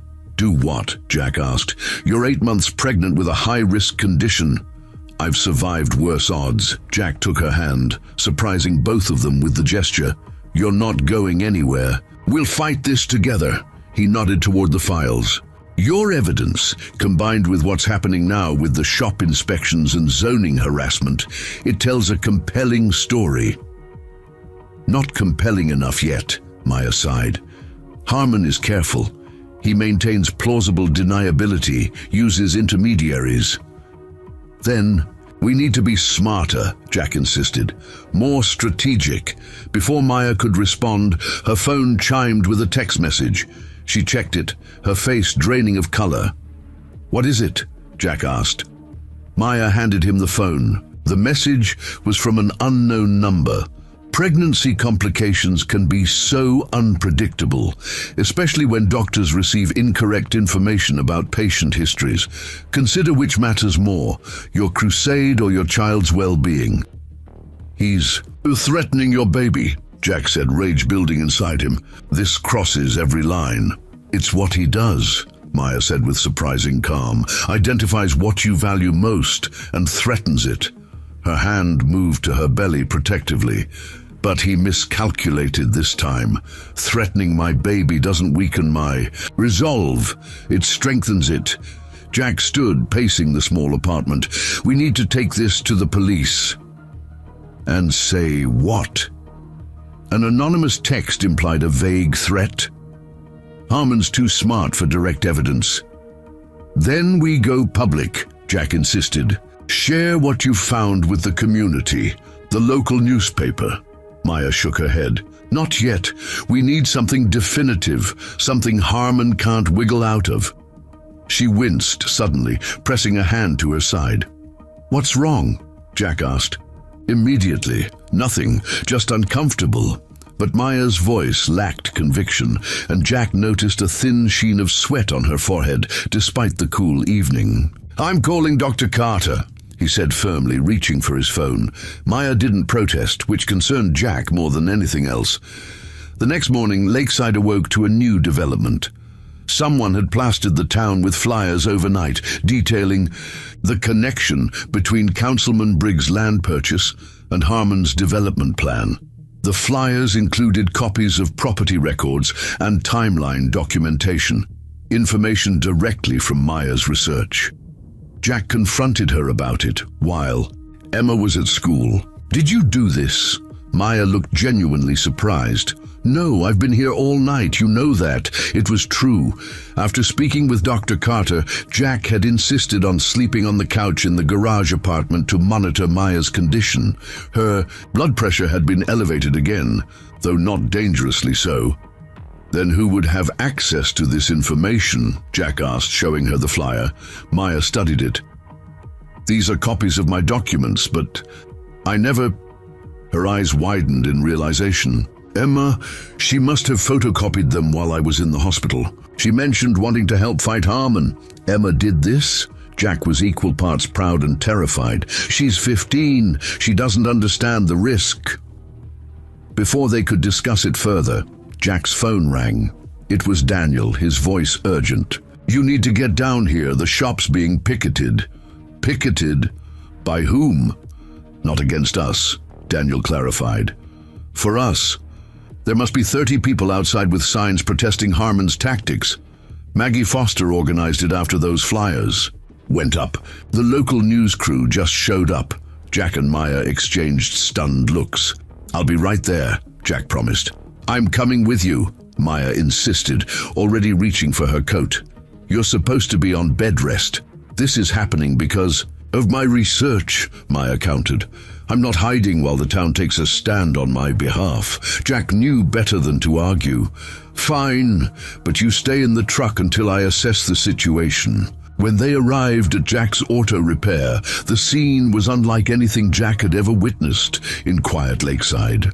Dozens of community members lined the street, carrying handmade signs.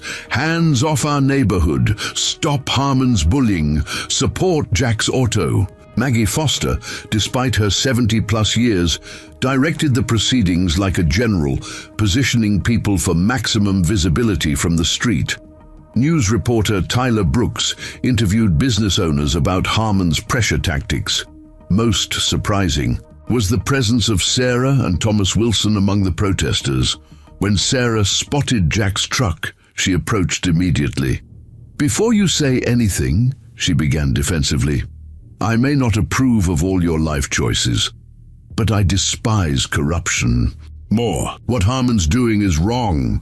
Jack was momentarily speechless. Sarah interpreted his silence as continued hostility.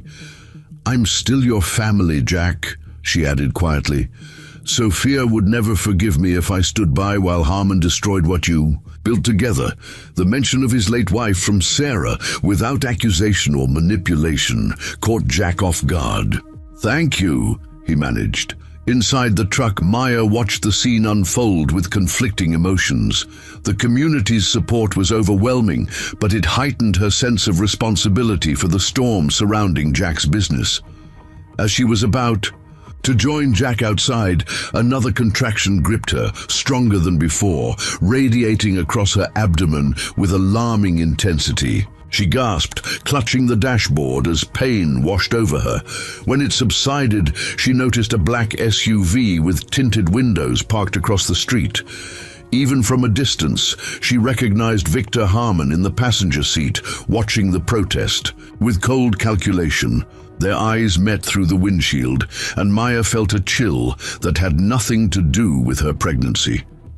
Another contraction hit, stealing her breath. This time, Maya noticed something else, a warm wetness spreading beneath. Her water had broken 2 months before her due date. "Jack," she tried to call, but her voice emerged as little more than a whisper. The pain intensified, darkness encroaching on the edges of her vision. Outside, Jack was speaking with Daniel when he glanced back at the truck. Even from a distance, he could tell something was wrong. He ran back to find Maya slumped against the door, her face contorted in pain, the seat beneath her wet. "Maya!" he shouted, yanking the door open. "What's happening?" "Baby," she managed through gritted teeth. "Coming, too early." Jack's world narrowed to a single focus. He lifted Maya from the truck, shouting for someone to call an ambulance. Sarah rushed over, assessing the situation with practiced calm. "Don't wait for an ambulance. The hospital's 5 minutes away if we drive now." As they transferred Maya to Sarah's car, Jack caught sight of the black SUV across the street. Victor Harmon watched impassively as Maya was loaded into the back seat, Jack cradling her head in his lap. "This isn't over, Harmon," Jack muttered, though the developer couldn't possibly hear him from that distance. As if reading his thoughts, Harmon rolled down his window. Even across the distance between them, his message was clear. "Everything has a price, Mercer." In that moment, Jack understood the true nature of the choice before him, his business, his community standing, his very way of life, or Maya and her unborn child. Harmon was forcing his hand, using Maya's medical emergency as leverage. "Go," Jack instructed Sarah. "Now!" As they sped toward Lakeside Memorial Hospital, Maya's contractions intensified. Jack held her hand, whispering reassurances he wasn't. Sure, he believed. "The baby's too early," Maya gasped between contractions. "Something's wrong." "Everything will be okay," Jack promised, willing it to be true. "Dr. Carter will know what to do." Maya's grip on his hand tightened as another contraction took hold. "Jack," she whispered when she could speak again, "if something happens to me, the evidence is in a false bottom in my duffel bag. Everything Harmon's done, in Lakeside and before. Promise me you'll make sure it reaches the right people." "Nothing's going to happen to you," Jack insisted, his voice breaking. "I won't let it." Maya's eyes met his, intense despite her pain. "Promise me." "I promise," Jack said solemnly, "but you're going to be fine, both of you." As Sarah pulled up to the emergency entrance, Jack saw Dr. Carter already waiting with a team and a stretcher. Someone had called ahead. The efficiency should have been reassuring, but remembering the emails in Maya's files, Jack felt only dread. BP dropping, a nurse announced as they rushed Maya inside. Fetal heartbeat irregular. Dr. Carter turned to Jack at the entrance to the trauma room. We need to perform an emergency C-section. There's no time for consent forms. Are you family? Jack hesitated only a fraction of a second. Yes, I'm family. As Maya was wheeled away, Jack caught a glimpse of her face, pale, determined, and terrified. In that moment, he made a silent vow. Whatever Harmon might throw at them next, whatever price he might have to pay, Jack would protect Maya and her child. Some things truly weren't for sale. Jack paced the waiting room, each minute stretching into what felt like hours. The institutional beige walls and antiseptic smell of the hospital closed in around him as scenarios played through his mind. None of them good. Sarah sat nearby, making calls to update Emma and check on the shop. Daniel says the protest is still going, she reported, setting down her phone. Tyler Brooks is doing a full story for the evening news. Seems your Maya touched. A nerve in this town? She's not my Maya, Jack corrected automatically. Though the words felt hollow even to himself, Sarah gave him a knowing look. Keep telling yourself that. Dr. Carter appeared in the doorway then, still in surgical scrubs. Jack rushed toward her, searching her face for any indication of the outcome. They're both alive, she said immediately, understanding his unspoken question. Maya lost a lot of blood, but she's stabilized. The baby is very premature, just over 30 weeks. She's been taken to the NICU. She's tiny but fighting hard. She?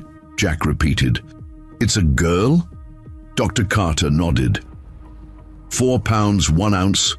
Her lungs aren't fully developed, so she's on a ventilator, but her initial APGAR scores were better than expected given the circumstances. Can I see them? Jack asked, his voice rough with emotion.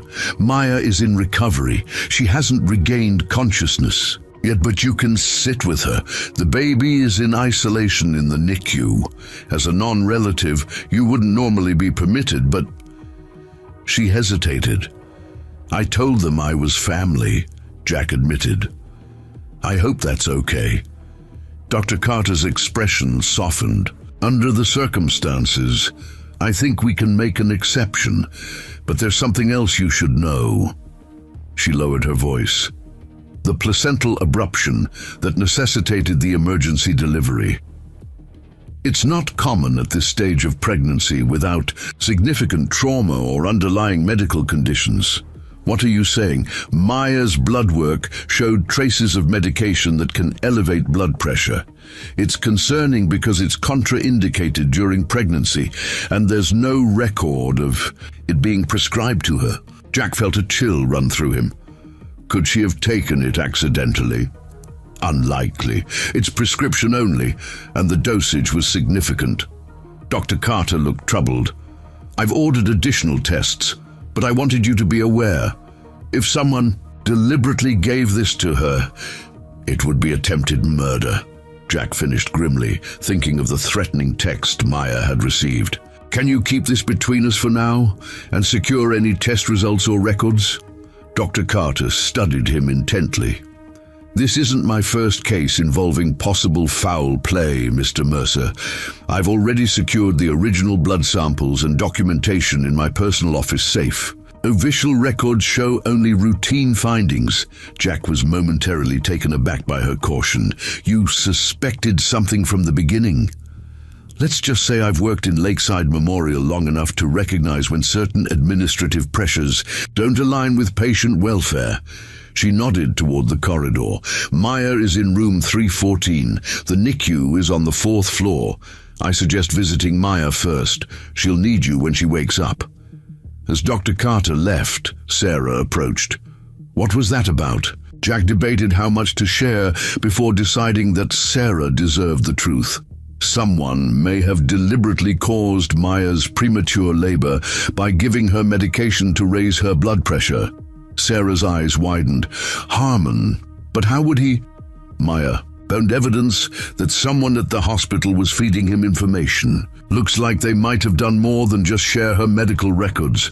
Anger flashed across Sarah's face. That's beyond despicable. Using an unborn child as leverage? She squared her shoulders. What do you need me to do? Stay with Emma. Keep her away from the hospital until we know more. And maybe keep an eye on who goes in and out of Maya's room when I can't be there. Sarah nodded. I can do that. Thomas has connections on the hospital board. He might be able to help identify Harmon's inside person. Jack was surprised by Sarah's immediate support. Thank you. I know Maya isn't exactly who you pictured in my life after Sophia. Sophia would have liked her, Sarah said quietly. She never had patience for people who took the easy way out. Maya could have looked the other way, kept her job, her home. Instead, she stood up for what was right, no matter the cost. She squeezed Jack's arm. Go be with her. I'll handle things outside. Maya's recovery room was dim and quiet, save for the rhythmic beeping of monitors. She lay still, her face pale against the white pillowcase, an IV line taped to her arm. Without her usual alert expression, she looked younger and more vulnerable. Jack took the chair beside her bed, gently taking her hand in his. Her fingers were cold, and he rubbed them carefully, trying to warm them. Your daughter's beautiful, he said softly, though Maya couldn't hear him. Tiny but strong, like her mother. He swallowed hard. You just need to wake up so you can meet her. She's waiting for you. For nearly an hour, Jack sat in silence, holding Maya's hand, watching her breathe. He found himself studying her face, memorizing details he'd never fully appreciated before. The slight arch of her eyebrows, the small freckle near her left ear, the curve of her lips. A nurse entered to check Maya's vitals. You should get some rest, she advised kindly. Recovery from emergency C-sections can take time, especially with complications. She might not wake until morning. I'll stay, Jack said simply. The nurse smiled knowingly. I thought you might. Say that. There's a reclining chair in the corner. Not comfortable, but better than that plastic one. After she left, Jack moved to the recliner, but maintained his hold on Maya's hand. Exhaustion crept over him as the adrenaline of the day's events began to fade. He closed his eyes, intending only to rest them for a moment. Jack woke to the feeling of fingers weakly squeezing his. Maya's eyes were open, confusion and fear evident in her expression. The baby, she whispered, her voice hoarse. Jack leaned forward. She's alive in the NICU, 4 pounds, 1 ounce. Relief washed over Maya's face. She? A little girl, Jack confirmed. The doctor says she's fighting hard. Maya closed her eyes, briefly, tears slipping down her cheeks. I need to see her. Soon, Jack promised. You need to recover first. You lost a lot of blood. Maya's gaze sharpened as memory returned. Something wasn't right. The contractions, they came on suddenly, much stronger than before. Jack hesitated, unsure whether to share Dr. Carter's suspicions. Maya was still weak, and the knowledge that someone had deliberately endangered her and her baby might do more harm than good. Jack, Maya said, reading his expression. Tell me, he sighed, knowing she deserved the truth. Dr. Carter found traces of medication in your system, something that raises blood pressure and could trigger premature labor, something you weren't prescribed. Understanding dawned in Maya's eyes.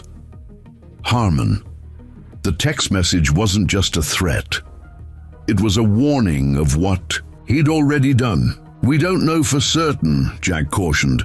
I do, Maya insisted. This is exactly how he operates.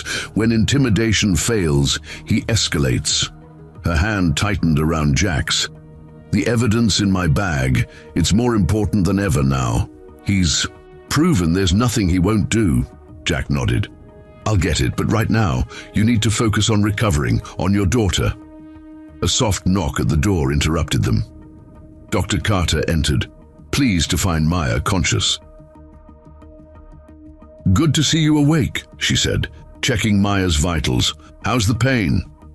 Manageable, Maya replied. When can I see my daughter? Your blood pressure is still elevated, but if it stabilizes overnight, we can arrange a wheelchair visit to the NICU tomorrow morning. How is she doing? Maya asked anxiously. She's holding her own, Dr. Carter answered honestly. Premature births at 30 weeks present challenges, but she's responding well to treatment. Her lungs are our primary concern right now. After Dr. Carter left, Maya turned to Jack. Does she have a name? Jack realized with a start that they hadn't discussed this. I don't think so. The paperwork just lists her as baby girl Collins. Maya was quiet for a moment. I've been thinking about Lily. It means resilience and rebirth. Lily Collins, Jack tested the name. It's beautiful. Lily Sophia Collins, Maya added softly. If that's okay. Emma has shared so much about her mother, how strong she was through her illness, how she never gave up hope. Jack felt something break and mend simultaneously in his chest. Sophia would be honored, he managed, emotion thickening his voice. Maya's eyes began to droop, the medication in her IV pulling her back towards sleep. Will you check on Lily? Tell her I'm coming as soon as I can. I will, Jack promised. Rest now. Once Maya had drifted off, Jack made his way to the NICU. After identifying himself and washing thoroughly, a nurse led him to a small incubator surrounded by monitoring equipment. Inside, connected to a ventilator and multiple sensors, lay the tiniest baby Jack had ever seen. Lily Sophia Collins had a dusting of dark hair across her head, her skin nearly translucent, displaying blue veins beneath. Her eyes were sealed shut, her tiny fists no bigger than Jack's thumbnail. Despite her fragility, Jack could see Maya in the curve of her nose, the shape of her face. You can touch her, the NICU nurse encouraged. Just through the portholes. Here, skin contact is important even with premature babies. Jack carefully inserted his hand through the round opening in the incubator, gently touching Lily's miniature hand with his index finger. To his amazement, her fingers reflexively curled around it, gripping with surprising strength. That's a good sign, the nurse smiled. Strong grasp reflex. She's a fighter, Jack said, his voice barely above a whisper. Like her mother. Are you Dad? The nurse asked kindly. Jack hesitated. No, just a friend of the family. The nurse seemed to understand the complexity behind his answer. Well, friend of the family, you're the first visitor this little one has had. I think that makes you pretty special. Jack remained with Lily until visiting hours ended, talking softly to her about her mother, about Emma, who would be like a big sister to her, about the community of Lakeside that was already rallying around them. He promised her things he had. No right to promise, a home, security, protection, and found himself meaning every word. When he finally left the hospital near midnight, Jack drove to his empty house. Emma was staying with the Fosters as arranged, the garage apartment hauntingly quiet without Maya. He retrieved her duffel bag, finding the false bottom she'd mentioned. Inside was a USB drive and a sealed envelope with insurance written across. Jack was tempted to examine the contents, but decided against it. This was Maya's evidence, gathered at enormous personal cost. She deserved to determine its use. As he was about to leave, headlights swept across the front window. A black SUV pulled into his driveway. Victor Harmon stepped out alone, approaching the front door with casual confidence. Jack met him on the porch, blocking the entrance. You have a lot of nerve coming here. Harmon smiled thinly.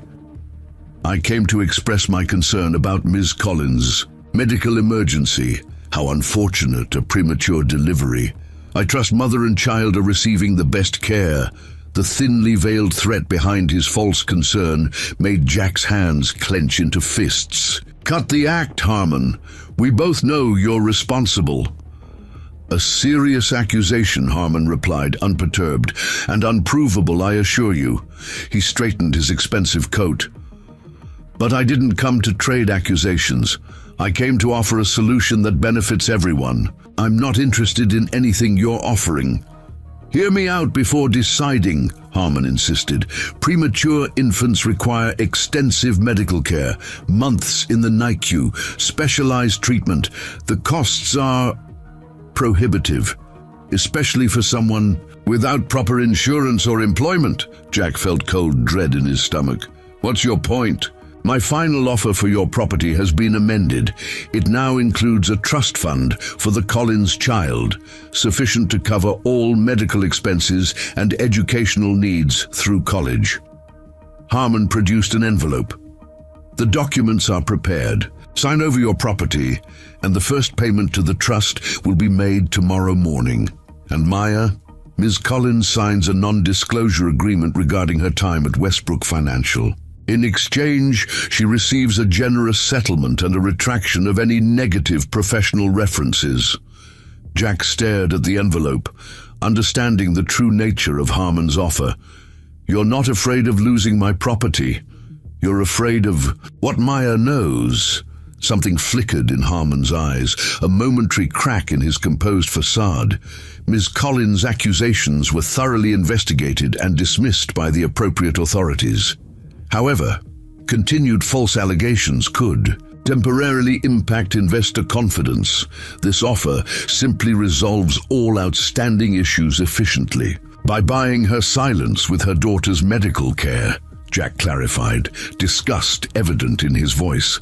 I prefer to see it as a mutually beneficial resolution. Harmon held out the envelope. The offer expires at noon tomorrow. Considering the baby's condition, I'd think carefully before refusing. Jack took the envelope, his expression hard. I'll discuss it with Maya. A word of caution, Harmon added. Ms. Collins has demonstrated poor judgment in the past. Don't let her emotional vendetta against me jeopardize her child's future. With that parting shot, he returned to his SUV and drove away. Jack stood on the porch long after Harmon had gone, the envelope heavy in his hand. The manipulation was masterful, using Lily's medical needs as leverage while positioning himself as a reasonable businessman offering a solution. Many people would take the deal, especially with a premature infant's life hanging in the balance. His phone rang, startling him from his thoughts. It was Sarah. Jack, you need to get back to the hospital, she said without preamble. Maya's spiking a fever, and Thomas found something about Dr. Johnson, the hospital administrator. He's on Harmon's payroll through a shell company. I'm on my way. Jack drove back to the hospital with growing dread. Inside, he found Dr. Carter arguing with a tall, gray-haired man in an expensive suit, presumably Dr. Johnson. This patient needs immediate antibiotic intervention, Dr. Carter was insisting. The blood cultures show early sepsis. The approved protocol requires confirmation from a second test, Johnson countered smoothly. We can't justify the expense of broad-spectrum antibiotics without expense, Dr. Carter interrupted incredulously. We're talking about preventing a systemic infection that could kill her. Jack stepped forward. Is there a problem with Maya Collins' treatment? Johnson turned, his expression instantly transforming to professional concern. Mr. Mercer, I presume. I'm Dr. Robert Johnson, Chief Administrator. I was just explaining to Dr. Carter that we follow specific protocols to ensure optimal patient care. By delaying necessary treatment, Jack challenged. By preventing unnecessary interventions based on preliminary findings, Johnson corrected smoothly.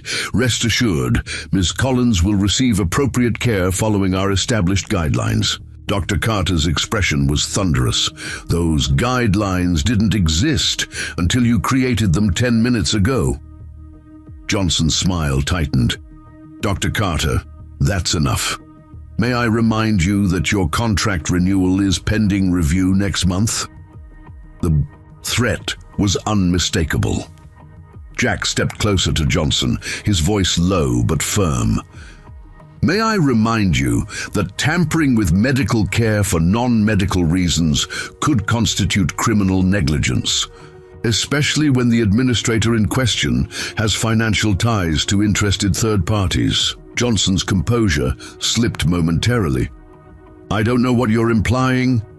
Thomas Wilson on the hospital board sends his regards, Jack interrupted. He's very interested in the consulting fees you've been receiving from Harmon Consulting Group, as is the State Medical Board, I imagine. Something like fear flickered in Johnson's eyes. He straightened his tie, regaining his professional demeanor. Dr. Carter, you may proceed with your recommended treatment plan. Mr. Mercer, I suggest we continue this conversation in my office. No need, Jack replied.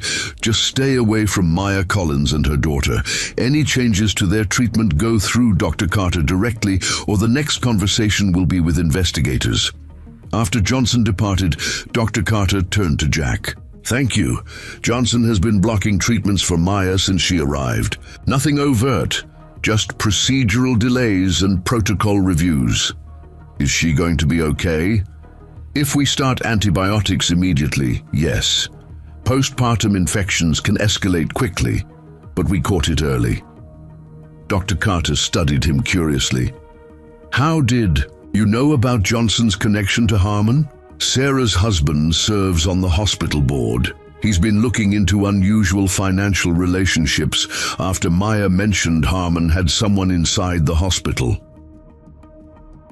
Dr. Carter nodded grimly. Johnson joined administration 3 years ago. Since then, certain patients receive extraordinary care while others face constant obstacles. Now I understand why. As they spoke, a nurse rushed from Maya's room. Dr. Carter, her fever's spiking to 104, heart rate elevated, blood pressure dropping. The next hours passed in a blur of medical terminology and tense waiting. Maya had developed postpartum sepsis, a dangerous infection that required aggressive treatment. Jack divided his time between her room and the NICU, where Lily had developed breathing difficulties, requiring adjustments to her ventilator settings. By dawn, both mother and daughter had stabilized, though both remained in critical condition. Jack sat beside Maya's bed, exhaustion etched into every line of his face, Harmon's offer still in his jacket pocket. Emma arrived with Maggie Foster early that morning, her face pale with worry but determination in her eyes. How are they? She asked immediately. Holding on, Jack answered honestly. It was a rough night, but they're fighters, Emma nodded, unsurprised. I brought something for Maya when she wakes up. She held up a handmade card signed by dozens of community members. Everyone at the protest yesterday wanted to show support. Jack examined the card, touched by the outpouring from neighbors and customers alike. This will mean a lot to her. Is it true what they're saying? Emma asked. That Harmon might have caused this to happen to Maya? Jack hesitated, torn between protecting his daughter and being honest with her. There's evidence suggesting someone gave Maya medication that could have triggered premature labor. We don't have proof it was Harmon, but it fits his pattern, Emma concluded grimly, using people's vulnerabilities against them. Maggie Foster, who had been quietly observing, spoke up. The community's talking about nothing else this morning. Tyler Brooks ran his story on the evening news, connecting Harmon's development tactics to Maya's whistleblowing at Westbrook Financial. People are outraged. Harmon came to see me last night, Jack revealed, pulling out the envelope. Offered to buy the shop at an inflated price and create a trust fund for Lily's medical care. The condition is that Maya signs a non-disclosure agreement about Westbrook. Emma's eyes widened. He's trying to buy her silence using her baby's medical needs? That's evil. It's business to him, Jack said tiredly. Calculate someone's price, then offer just enough to make them surrender. What are you going to do? Maggie asked. Before Jack could answer, Maya's eyes fluttered open. She'd been drifting in and out of consciousness as the antibiotics fought the infection raging through her system. Jack? Her voice was weak, barely audible. He moved immediately to her side. I'm here. You're going to be okay. Lily. She had a tough night, but she's stable. The doctors are doing everything they can. Maya's gaze shifted to Emma and Maggie. Thank you for coming. Emma approached, showing Maya the card. Everyone's rooting for you and Lily, the whole town. A ghost of a smile touched Maya's lips. Didn't expect that. People recognize courage when they see it, Maggie said simply. Maya's eyes found Jack's again, a question in them. Any news? Understanding her meaning, Jack nodded. Harmon made an offer for the shop and for your silence about Westbrook. In exchange, he'll create a trust fund for Lily's medical care. Maya closed her eyes briefly, pain crossing her face that had nothing to do with her physical condition. He's using Lily. Yes. What do you think I should do? She asked softly. Jack took her hand gently. I think you should rest and get stronger. This decision isn't one you need to make while fighting sepsis. Lily needs the medical care, Maya whispered. I have nothing to give her. She has everything she needs right here, Jack said firmly. This community, these people, they're standing with you, with us. He squeezed her hand. Some things aren't for sale, Maya. Not at any price. For the first time since he'd known her, Jack saw Maya Collins surrender to tears, not of despair but of profound relief, as if the weight she'd been carrying alone for so long could finally be shared. There's something I need to tell you, she said when she could speak again. Something I found just before everything happened. The evidence against Harmon, Jack asked. Maya nodded. It's not just about Westbrook anymore. I found the connection between Harmon's development company and the fraudulent investment scheme. He's using the money he stole from investors to finance his developments in towns like Lakeside. Can you prove it? With the right forensic accountant examining the records, yes. The evidence is all there on the USB drive. Account numbers, transaction dates, shell companies, everything investigators would need to build a case. Jack thought. About the USB drive currently hidden in his jacket pocket. What do you want to do with it? Maya's expression hardened with resolve, despite her weakened state. What I should have done from the beginning. Take it to the FBI's Financial Crimes Division, not local authorities who might be influenced by Harmon's connections. That's a big step, Jack cautioned. Once it's done, there's no going back. I passed the point of going back months ago, Maya said quietly. But now it's not just about me anymore. It's about Lily, about you and Emma, about this town. She squeezed his hand weakly. I want my daughter to grow up knowing her mother stood for something, even when it was hard, especially when it was hard. Jack looked at Maya, pale, weak, fighting infection after giving birth prematurely, and felt a surge of admiration that bordered on awe. Even now, facing the most difficult circumstances imaginable, she refused to compromise her principles. Then, that's what we'll do, he decided. Together. Emma stepped forward, her young face serious. I want to help too. This affects all of us. Maggie nodded in agreement. The whole town will stand with you when they understand what's really happening. Maya's eyes filled with tears again. I never expected to find this here. People willing to fight alongside me. That's Lakeside, Jack said simply. We take care of our own. And in that moment, looking at the faces surrounding her bed, Jack, Emma, Maggie, Maya realized that somehow, against all odds, she had found more than temporary shelter in this small town. She had found a home.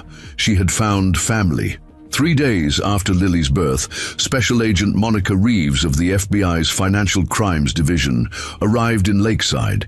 She met Jack and Thomas Wilson at the Sunrise Diner rather than the hospital, maintaining a low profile at Jack's insistence. "The evidence Ms. Collins gathered is impressive," Agent Reeves remarked, reviewing the contents of the USB drive on her laptop. Account trails, shell corporations, documented transfers between Westbrook Financial and Harmon Development. "This isn't amateur work. Maya was a financial analyst before Harmon destroyed her career," Jack explained. "She knows what to look for and understood how to document it properly." Reeves nodded appreciatively. "Most whistleblowers bring accusations. Ms. Collins brought a case." Thomas leaned forward. "What happens next?" "We'll need to interview Ms. Collins formally once she's medically cleared. In the meantime, we'll begin investigating these financial connections. If they hold up and preliminary review suggests they will, we'll pursue federal charges against Harmon and his associates." Agent Reeves closed her laptop. "My advice? Keep this meeting confidential. The element of surprise is crucial when dealing with someone of Harmon's resources." Jack returned to the hospital to find Maya sitting up in bed for the first time since the infection had taken hold. Her color had improved, though exhaustion still lined her face. "How's Lily?" he asked immediately. A small smile touched Maya's lips. "Dr. Carter says she's showing improvement. They reduced her ventilator settings this morning. I finally got to hold her." Jack felt a rush of relief. That's wonderful news. It was only for 15 minutes, but Maya's voice caught with emotion. "Jack, she's so tiny, so perfect." Jack sat beside her bed, taking her hand gently. "She's a fighter, like her mother. I keep thinking about what might have happened if I hadn't found shelter in your shop that night," Maya said softly. "If you hadn't offered us a place to stay." "Let's not dwell on what ifs," Jack suggested. "We're here now. That's what matters." Maya studied his face. "You look exhausted. Have you been sleeping at all?" "Enough," Jack evaded, not mentioning the hours he'd spent divided between her room and the NICU, or the late nights working with Thomas and Sarah to gather documentation on Johnson's connection to Harmon. "Any word from Agent Reeves?" Maya asked, lowering her voice despite the private room. Jack nodded. "She's impressed with your evidence. Says you built an actual case, not just allegations. Years of financial analysis training finally paying off," Maya said with a weak smile, "though this wasn't exactly the application I had in mind during business school." A soft knock interrupted them. Dr. Carter entered, her expression professionally neutral, though Jack detected underlying concern. "Maya, your latest blood work shows improvement. The antibiotics are working." She paused before continuing. "However, I've received orders to discharge you tomorrow." "Tomorrow?" Jack protested. "She's barely recovering from sepsis." "I'm aware," Dr. Carter replied meaningfully. "These orders came directly from administration, Dr. Johnson specifically." Maya understood immediately. "Harmon knows something's happening. He's trying to separate me from Lily." Dr. Carter nodded grimly. "I've fought it on medical grounds, but Johnson has final authority. The best I could negotiate was home care follow-up." Jack ran a hand through his hair, frustration evident. He's using Lily as leverage again, knowing Maya won't leave the hospital without her. But a premature infant can't be discharged for weeks. There are visiting hours for the NICU, Dr. Carter pointed out. Limited, but better than nothing. Maya's face had gone pale. "This is my fault. I should have known Harmon would find a way to retaliate once the FBI got involved." How would he know about the FBI? Jack wondered aloud. The answer came that evening when Jack stopped by his shop to check on things. The front window had been shattered, glass littering the sidewalk. Inside, filing cabinets had been overturned. Computer equipment smashed. Spray painted across the back wall in red. "Last warning." Officer Robert Jenkins was already on scene, directing evidence collection. "Security camera across the street caught 2 men in masks," he reported. "Professional job, in and out in under 3 minutes." Jack surveyed the damage with cold anger. "This is Harmon sending a message." "Probably," Jenkins agreed, "but proving it will be difficult." The men wore gloves, used a stolen vehicle found abandoned 2 miles away. Daniel emerged from the back office, holding Maya's duffel bag. "They went through everything, but this was hidden where you suggested. They missed it." Jack took the bag, relieved. While the USB drive with evidence was already with the FBI, the bag contained Maya's personal documents and the small collection of baby items she'd managed to acquire before Lily's premature birth. "Jack!" Emma's voice called from outside. She rushed in, followed by Maggie and Nathan Foster. "Are you okay?" "I'm fine," he assured her. "Just property damage." Emma surveyed the destruction, her expression hardening. "This is because of the FBI, isn't it? Harmon found out somehow." Jack looked sharply at Officer Jenkins, who shook his head. "Information doesn't leak from my department, but Harmon has other sources: hospital administration, city officials." "It doesn't matter how he knows," Jack decided. "What matters is that he's escalating. Maya's being discharged tomorrow, but Lily has to stay in the NICU. She can stay with us," Maggie offered immediately. "Our house is closer to the hospital than yours." Jack was touched by the offer but shook his head. "Thank you, but I think Maya needs to be home, in familiar surroundings." "The garage apartment?" Emma asked skeptically. "Dad, it's not exactly set up for someone recovering from major surgery and sepsis." Jack had been considering this problem. "No, the main house, my room. I'll take the couch." Something in his tone made Emma study him more carefully. "This is more than just helping out a friend in need, isn't it?" Jack met his daughter's gaze, unable to deny what had become increasingly clear to himself. "Yes," Emma nodded. Satisfaction in her expression. "About time you admitted it." The shop cleanup extended into the night, community members appearing with brooms, replacement glass, and determined expressions. By midnight, the front window had been temporarily replaced, the debris cleared, and basic security restored. Jack returned to the hospital near dawn to find Maya already dressed in clothes Sarah had brought her, sitting in a wheelchair with a hospital administrator hovering nearby.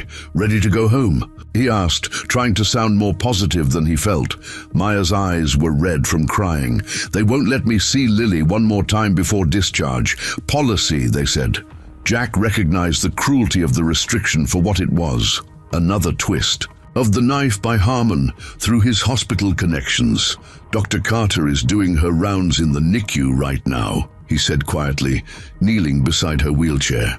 "She mentioned something about needing my signature on a form before we leave. 5th floor, I believe." The administrator began to object, but Jack cut him off. "Hospital policy allows for necessary paperwork completion, doesn't it?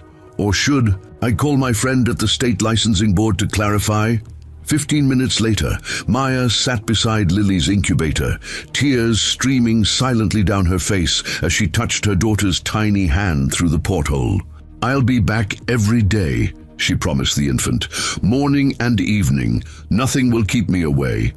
Dr. Carter checked Lily's vitals. "Her oxygen levels are improving. We might be able to reduce ventilator support again tomorrow." "How long until she can come home?" Maya asked. "Premature infants typically remain hospitalized until near their original due date," Dr. Carter explained gently. "That would be another 6 to 7 weeks, but every baby progresses differently." Jack observed the way Maya's shoulders slumped. "At this timeline, we'll make it work," he assured her, "one day at a time." The drive to Jack's house was quiet. Maya lost in thought as she stared out the window. When they arrived, she seemed surprised to find Sarah waiting on the porch. "I've set up the bedroom for you," Sarah explained, helping Maya from the car. "Proper pillows for recovery from a C-section, easy access to the bathroom, and a small refrigerator for medications." Maya was visibly moved by this unexpected kindness from someone who had initially opposed her presence. "Thank you, Sarah. This is more than I expected." "Well," Sarah replied with a hint of her usual briskness, "someone has to make sure you recover properly. Jack is hopeless with medical details." Over the next week, a rhythm developed. Jack would take Maya to the hospital each morning for her NICU visit with Lily, then to her follow-up appointments while Emma was at school. Sarah or Maggie would stay with Maya in the afternoons, while Jack worked at rebuilding the shop.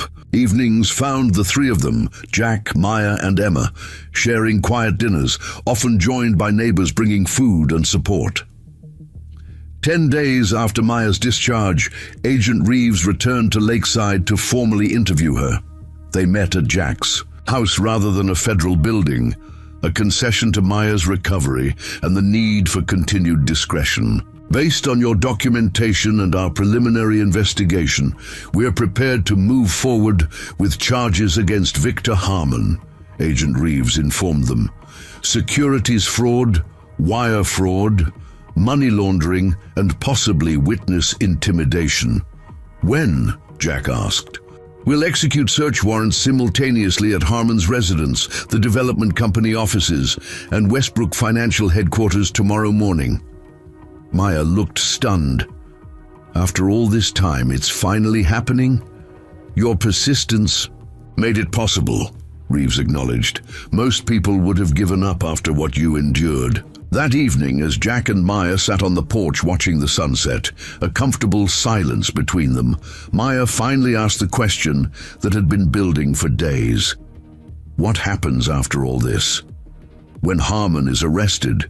When Lily comes home? From the hospital? Jack considered his answer carefully. "What do you want to happen?"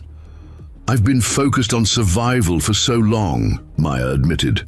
"First the whistleblowing, then the pregnancy, then homelessness. I haven't allowed myself to think beyond the next crisis." "And now?" Maya turned to face him. "Now I find myself thinking about staying in Lakeside, here." She hesitated.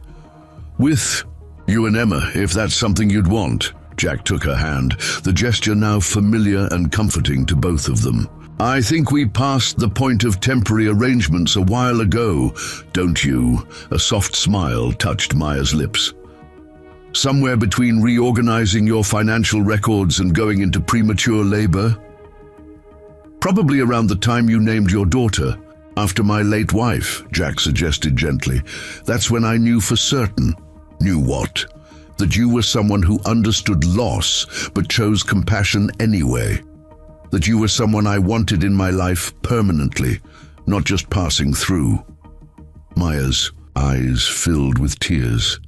"I never expected to find this when I crawled through that storage room window. A home, a community, a family," Jack finished for her. "Because that's what we've become, isn't it? You, me, Emma, Lily." Before Maya could respond, Jack's phone rang. The hospital. His heart froze as he answered, putting it on speaker. "Mr. Mercer, this is Nurse Amanda from the NICU. You both need to come immediately. Lily's condition has deteriorated. Dr. Carter is with her now." The drive to the hospital passed in a blur of terror and silent prayers. In the NICU, they found Dr. Carter performing an emergency procedure, Lily's tiny body even more diminutive against the medical equipment surrounding her. "Respiratory failure," Dr. Carter explained briefly. "Her lungs are struggling. We're intubating her with a different ventilator." Maya gripped Jack's hand with crushing force as they watched the medical team work. "She can't die," she whispered. "Not now. Not when we're so close to being a real family." Jack held her upright when her knees threatened to buckle. His own fear, nearly overwhelming. "She's a fighter," he reminded her, clinging to hope, "like her mother."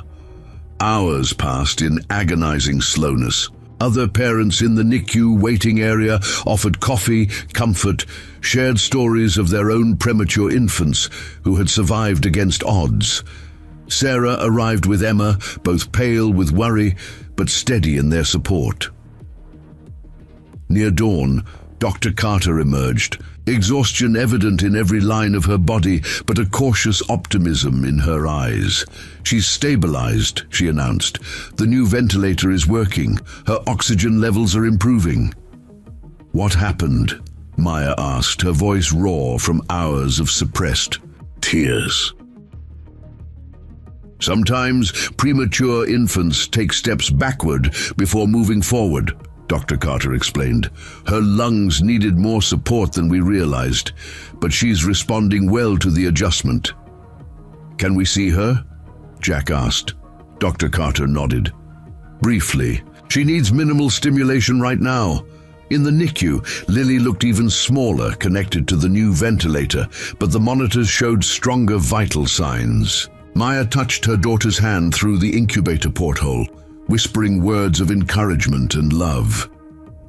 Jack stood beside her, one arm supportive around her waist, his other hand resting gently on the incubator. To anyone observing, they appeared exactly what they had become, a family facing crisis together. They were still there when Officer Jenkins appeared in the NICU doorway, gesturing for Jack to join him outside. "What is it?" Jack asked, immediately concerned by the officer's serious expression. "FBI agents just arrested Victor Harmon at his home," Jenkins reported. "Simultaneous raids at his office and Westbrook Financial in Philadelphia. It's happening." Relief washed over Jack. "Does Harmon know Maya's evidence triggered this?" "He will soon enough," Jenkins confirmed, "which is why I've arranged additional security for the hospital. Tyler Brooks is already running a special report on the morning news. The whole town will know within hours." Jack returned to the NICU to share the news with Maya, finding her still whispering to Lily. "It's over," he told her quietly. "Harmon's been arrested." Maya looked up, complex emotions crossing her face. Relief, vindication, lingering fear. "Is it really over?" "The beginning of the end," Jack amended. "There will be legal proceedings, testimony required eventually. But his power to threaten us, to threaten Lily, that's finished." Maya gently stroked Lily's miniature fingers. "Did you hear that, little one? The bad man can't hurt us anymore. Now you just need to grow stronger so we can all go home." If in response, Lily's tiny hand curled around Maya's finger, gripping with surprising strength. 2 weeks later, the Lakeside Town Council convened an emergency session to address the fallout from Harmon's arrest. With Councilman Briggs also under investigation, the development project had been indefinitely suspended. Properties already purchased by Harmon Development Corporation were in legal limbo. Jack attended the meeting, Maya still too weak for extended outings. The council chambers overflowed with community members, the atmosphere charged with uncertainty and cautious hope. Mayor Harrison called the meeting to order. "In light of recent events, we face unprecedented challenges and opportunities. The Harmon Development Plan is effectively terminated, but we're left with properties in transition and a community in need of economic revitalization." Community members offered suggestions ranging from forming a local development cooperative to seeking state grants for historic preservation. Jack listened quietly until Thomas Wilson raised a point that resonated. "The fundamental problem with Harmon's approach wasn't development itself," Thomas observed. "It was development that served outside interests rather than our community. What if we created something that preserved what makes Lakeside special while still allowing for growth?" Jack found himself standing. "I might have an idea about that." All eyes turned to him as he outlined a concept born from conversations with Maya during her recovery. A community-owned commercial district with preference for local businesses, affordable housing incorporated into mixed-use buildings, and green spaces preserving Lakeside's character. Maya's background in financial analysis has shown me that development doesn't have to mean destruction, Jack explained. "We can chart our own course using some of the same properties Harmon acquired, but with the community's interests at heart." The Idea gained immediate traction, with Mayor Harrison appointing a citizen committee to explore its viability. Jack left the meeting with a sense of possibility he hadn't felt in years, not just for his business, but for Lakeside itself. When he shared the outcome with Maya that evening, her eyes gleamed with excitement despite her physical exhaustion. "You're talking about community-centered development," she observed, "using financial tools for public benefit rather than private profit." "I had a good teacher," Jack smiled. "Someone who showed me that numbers can tell a story of connection rather than exploitation." Maya squeezed his hand. "Speaking of good news, Dr. Carter called while you were at the meeting. Lily's making remarkable progress. If she continues this way, we might be able to bring her home in 3 weeks rather than 6. Jack's heart leapt at this news. "That's wonderful." "There's something else," Maya added, suddenly nervous. "I've been thinking about the future, about what I can contribute. You don't need to worry about that now," Jack assured her. "Recovery is your priority." "I know, but I need purpose beyond recovery," Maya insisted. "Several council members have approached me about consulting on the community development project. And Gloria Martinez mentioned the community college needs a financial literacy instructor." Jack studied her face, recognizing the need to rebuild not just physical strength, but identity and purpose. "You'd be excellent at either, or both." "Really? You wouldn't mind?" "Mind? Maya, your financial expertise is what saved my business. Why wouldn't Lakeside benefit from those same skills?" He took her hand. "This is your home now, too. You have every right to help shape its future." Tears welled in Maya's eyes. "I spent so long fighting against corruption that I forgot what it felt like to build something positive instead." Jack understood completely. After Sophia's death, he'd focused on survival, on not losing anything more. Maya had reawakened his desire to grow, to create, to look forward rather than just hang on. 3 weeks later, Lily Sophia Collins finally came home. At just over 4 pounds, but breathing independently, she remained tiny but determined. The garage apartment had been transformed into a nursery, with contributions from throughout the community. A crib from the Fosters, baby clothes from Sarah and Thomas, a handmade mobile from Emma. As Maya settled Lily into her crib for the first time, Jack and Emma stood in the doorway, watching the moment with quiet joy. "She looks like she belongs here," Emma observed softly. "She does belong here," Jack confirmed. "Both of them do." That night, after Emma had gone to bed and Lily was sleeping peacefully in her crib, Jack and Maya sat on the porch swing, the spring air mild around them. "I've been thinking about what you said," Maya began, "about us becoming a family." Jack waited, giving her space to continue. "When I first discovered the fraud at Westbrook, I thought the worst thing that could happen was losing my career, my home, my security." She touched her stomach, now gradually returning to normal after childbirth. "Then I found out I was pregnant, and suddenly those losses seemed insignificant compared to the responsibility of bringing a child into the world alone." "You're not alone anymore," Jack reminded her gently. "That's just it," Maya continued.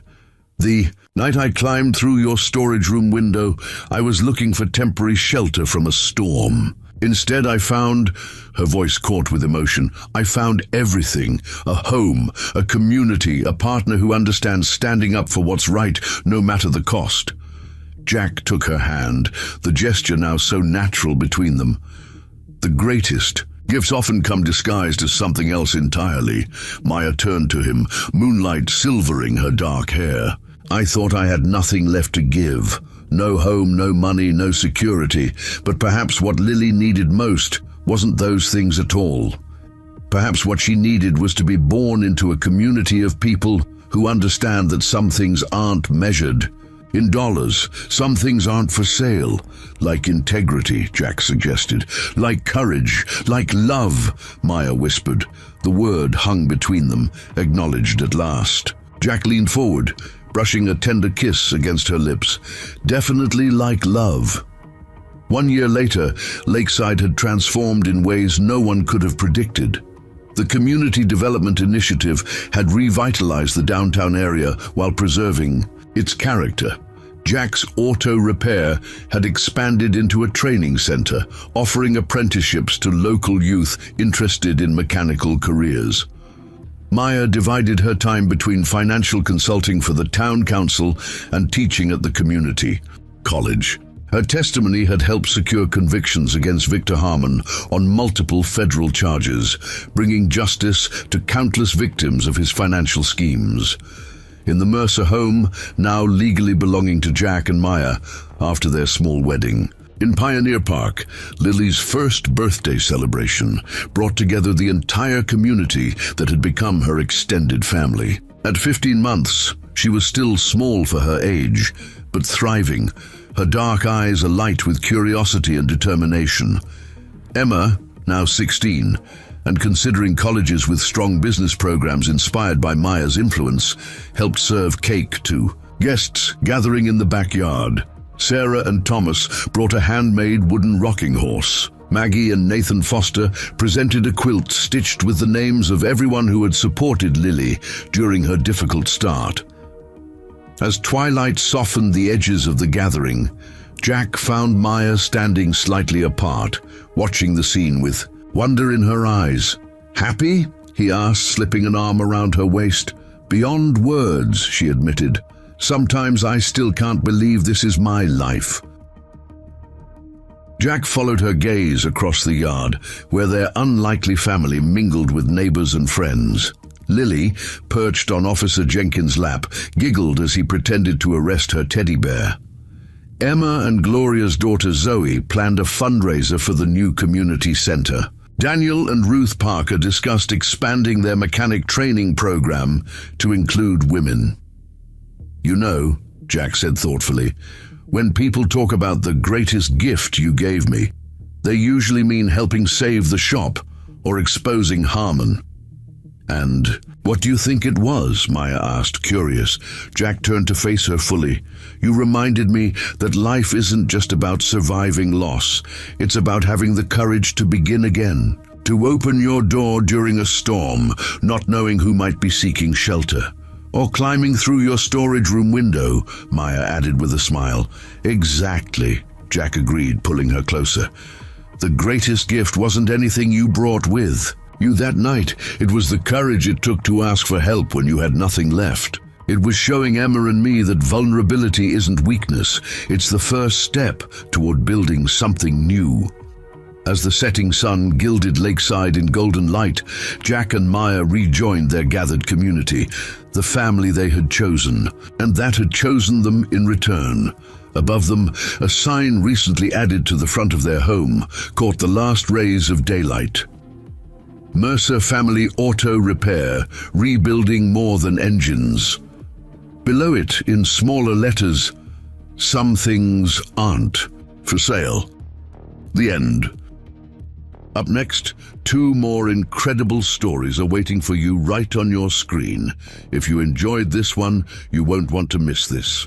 Just click to watch. And don't forget to subscribe. It would mean a lot.